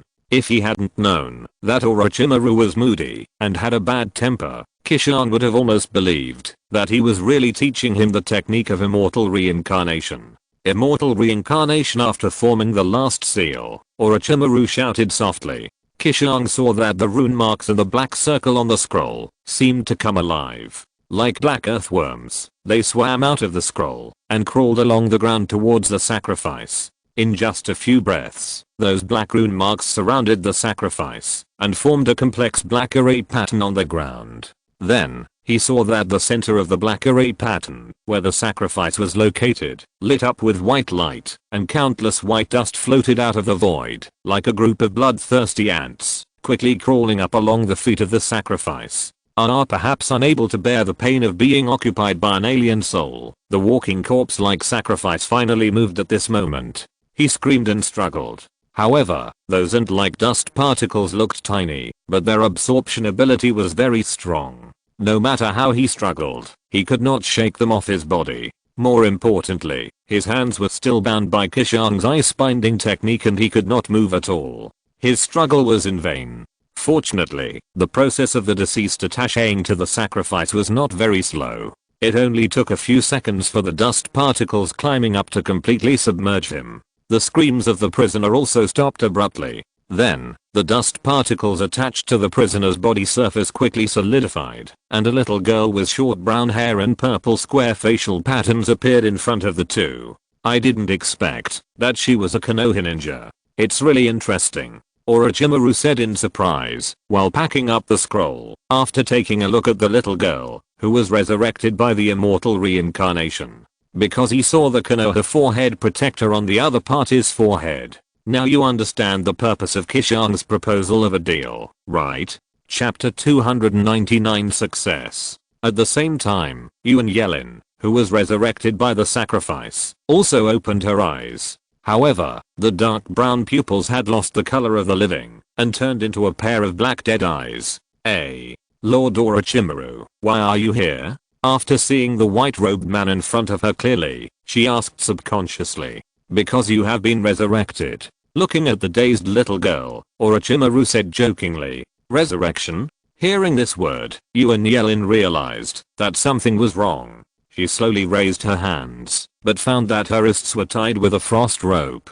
Her originally fair skin had a grayish color, which was not like that of an ordinary person. Then, broken memories flooded into her heart like a tide. A silver-haired masked boy pierced her chest with the dazzling electric light on his right hand. The moment of pain that penetrated her bones seemed to be replayed in her body. She instinctively covered her heart and gasped for air. It turned out that I had died on that day.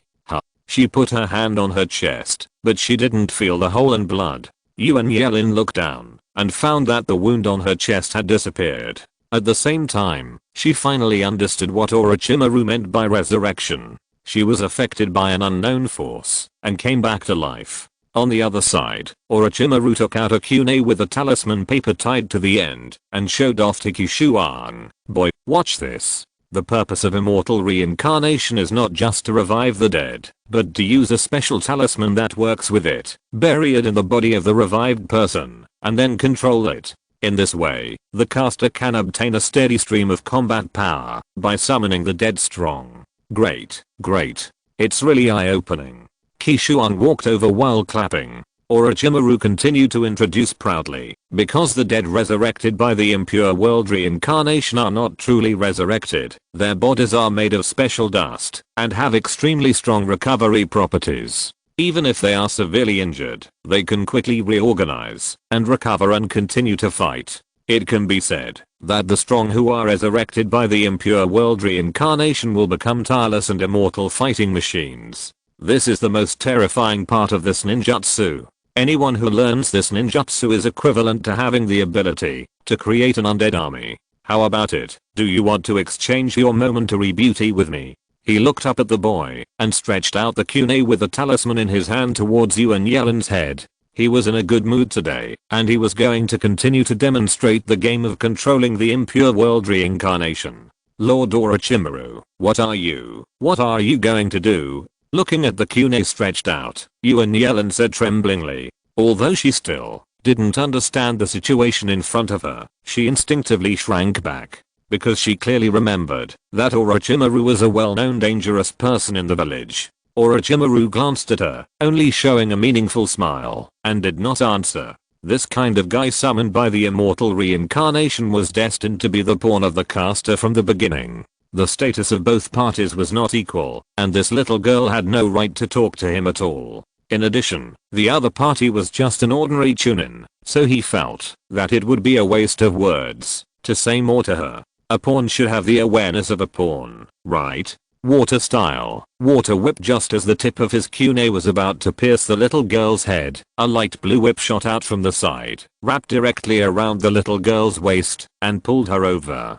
Turning his head again, he saw Nana Frost holding the other end of the light blue whip and dragging the little girl to his side. What do you mean? Orochimaru put away his kunai and asked with narrowed eyes. Qishuang took out the seal talisman from his pocket and said with a smile, you don't need to bother me with a demonstration. I'll take it home and try it slowly. I think you don't mind, sir. I'll take this experiment you successfully summoned back to study it and use it as a reference for learning reincarnation of the impure world. Then, without saying anything, He stuck 3 seal talismans on the little girl's head, chest and back. Poor Yuan Yelin thought she had met a hero who rescued her, but she didn't expect it to be the case at all. The boy who snatched her from Orochimaru actually had other intentions. Before she could argue, 3 seal talismans were stuck on her body, and she completely lost consciousness and stopped moving. Looking at the 3 seal talismans, Orochimaru's pupils shrank slightly, and he said coldly, "You are quite well prepared. The seal talisman is ineffective on living people, but the dead summoned by reincarnation of the impure world are not living people either. They are just a group of walking corpses, immortal and indestructible. Except for the sealing technique, ordinary ninjutsu has no meaning to them. Therefore, the sealing talisman can completely seal the activities of the impure world reincarnation. But the impure world reincarnation was truly born in this world through his hands. Before him, no one had ever seen the impure world reincarnation. Therefore, the only people who know that the sealing technique has a restraining effect on the impure world reincarnation are him and his confidants." He was very surprised why this boy could use the sealing talisman so skillfully to seal the activities of the dead. The other party seemed to know from the beginning that the sealing talisman was effective on the dead. It was really strange. For the first time, he felt that the transaction of the technique between the two parties this time was not as simple as it seemed on the surface. The boy had other plans. However, he racked his brains and couldn't figure out what the other party was planning. The value of the impure world reincarnation technique is incomparable. If the other party doesn't even look down on it, what else can he plan? I can't understand it. I can't guess it. On the other side, after Qishuang used the sealing talisman to stop Yuan Yelin's movements, he took out the scroll that sealed Yuan Yelin's bones, slowly opened it, and placed it on the little girl. Although the dead summoned by the immortal reincarnation can move like ordinary people, they are essentially dead people, not living things. Therefore, the sealing scroll can be used to store them. Forcibly suppressing the excitement in his heart, after forming a set of hand seals, with white smoke rising, Qishuang put Yuan Yelin into the scroll. At this point, Yuan Yelin's bones and soul all fell into his hands. He only needs to sacrifice this card at the critical moment to let Uchiha Obito know that Yuan Yelin's bones and soul are in his hands, and this fact will be like a knife stabbing into the other party's heart. No matter how much the other party hypnotizes himself with illusions, he cannot change the fact that Yuan Yelin does not exist in that illusion world, because Yuan Yelin's bones and soul have been taken away by Qishuang. As long as he is made aware of this, Uchiha Obito's instinct will clearly tell him that what he saw was just an illusion. It was fake. Because there can only be one real one. Except for Inhera in Nanashi's hand, the rest are fake. Obito, I have the 10 tails. Nanashi, I have Inhera. Obito, I have the Rinnegan. Nanashi, I have Inhera. Obito, I have the infinite Tsukuyomi. Nanashi, I have Inhera. Obito collapsed. Chapter 300. Everyone is happy. With this trump card in hand, Nanashiro has already won 50% of the battle against Uchiha Obito. Orochimaru quietly watched the boy put away the experimental product without stopping him. Although he always felt that something was wrong, the joy of harvesting the momentary blossom suppressed his doubts. Because judging from the current situation, the other party has made a decision with his actions and wants to use the momentary blossom to exchange the immortal reincarnation and multiplication detonation talisman with him. Then, he threw the scroll with 2 ninjutsu recorded over and whispered, "This is what you want. Check it carefully." Steadily catching the flying scroll, Nanashiro teased, "My lord, aren't you afraid that I will take your things and turn around and escape back to the hidden mist village?" Orochimaru stuck out his tongue, licked the corner of his mouth, and said coldly, "My things are not so easy to take. Even if you can escape today, it doesn't mean you can escape tomorrow or the day after tomorrow. Although I can't do anything to you for a while with that incredible ice escape ninjutsu, it doesn't mean you can defend against me forever. You are a smart person. I believe you should make the wisest choice." The existence of momentary beauty did make him very wary, but it didn't mean he was completely helpless against this ice escape boy.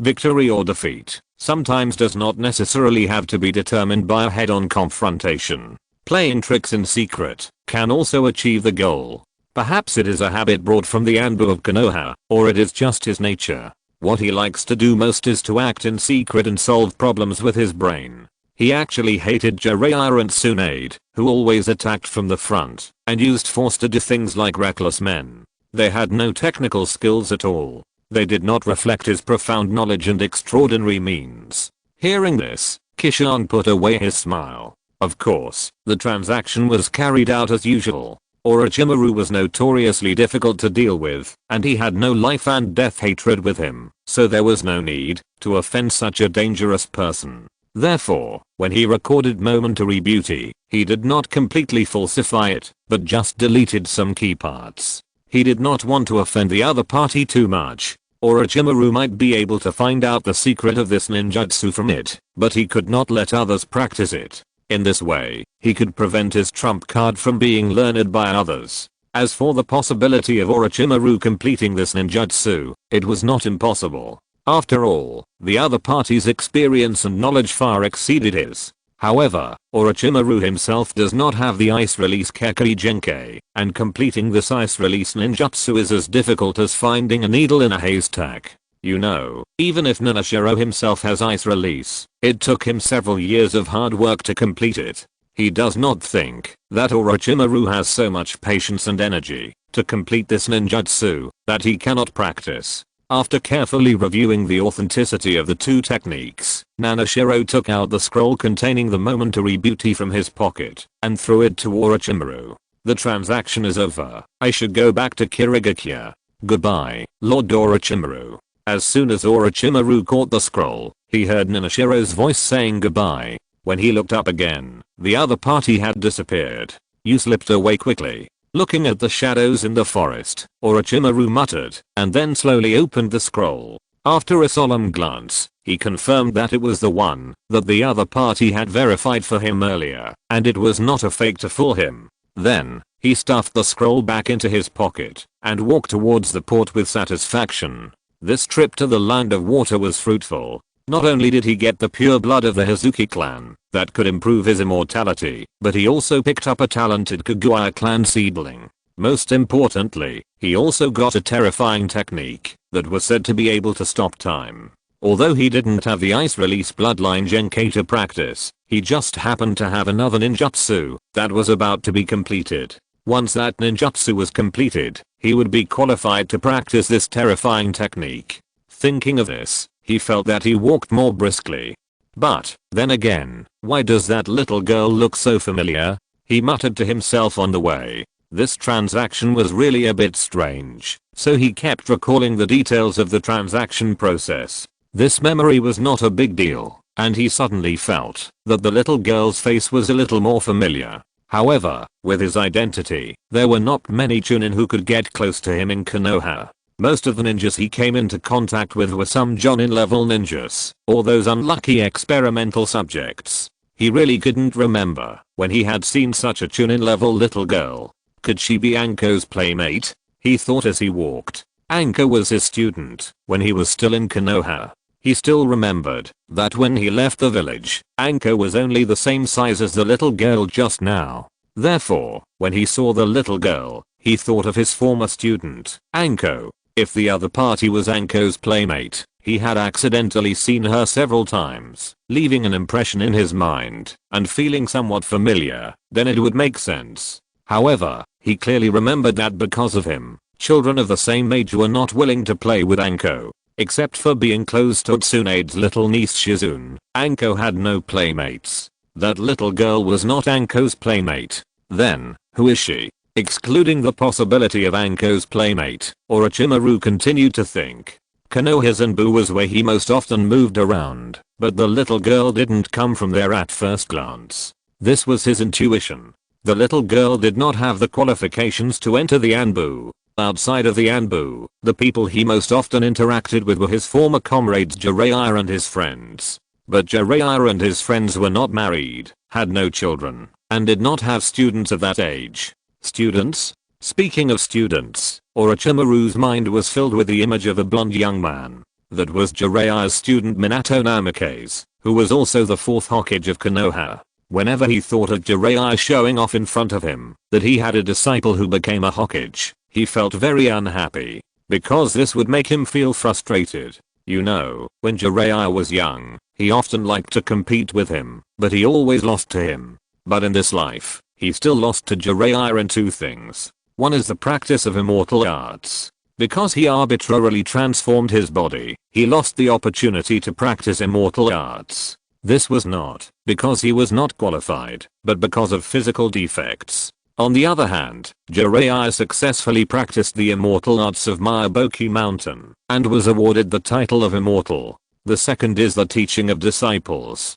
Jiraiya taught the famous Golden Flash, and even lost to that young junior in the battle for the position of Hokage. This was simply a great shame. Although he didn't care much about the position of Hokage, he was still very unwilling to lose to such a junior. Especially the other party was Jiraiya's apprentice. Not only did Jiraiya, the teacher, teach his apprentice better than him, but even that junior, Namikaze Minato, taught his apprentice better than him. Among the 3 students of Namikaze Minato, there was one who won the great title of copy ninja in the ninja world. That was Hatake Kakashi. Although his subordinate Zio Hongdao was the same age as Hatake Kakashi, he was far inferior to the other in terms of qualifications, strength, and combat experience. Kakashi, suddenly, Orochimaru stopped. He still remembered that there was a girl among Kakashi's teammates. After locking the target, he tried to recall the girl's appearance, and then a face similar to the little girl just now appeared in his mind. Although there are some subtle differences between the two, he recognized at a glance that the little girl he had just revived was Minato Namikaze's deceased student, Hirano Rin. Is it a coincidence? Looking back at the fog behind him, Orochimaru thought thoughtfully. Forget it, it has nothing to do with me anyway. After thinking for a long time and still unable to figure it out, he shook his head and disappeared into the forest. He had already betrayed Konoha village, and he was not interested in how Nanashimo manipulated Hirano Rin's impure world body, and whether it would pose a threat to Konoha. The bus to Ryochi Cave is about to leave, and those who haven't gotten on the bus should hurry up and get on. End of this chapter. Thank you very much for reaching the end. Don't forget to like. Looking for more exclusive content and immediate access? Subscribe to our Patreon. Remember, every like, subscription, or donation encourages us to continue. Thanks to everyone. See you in the next video.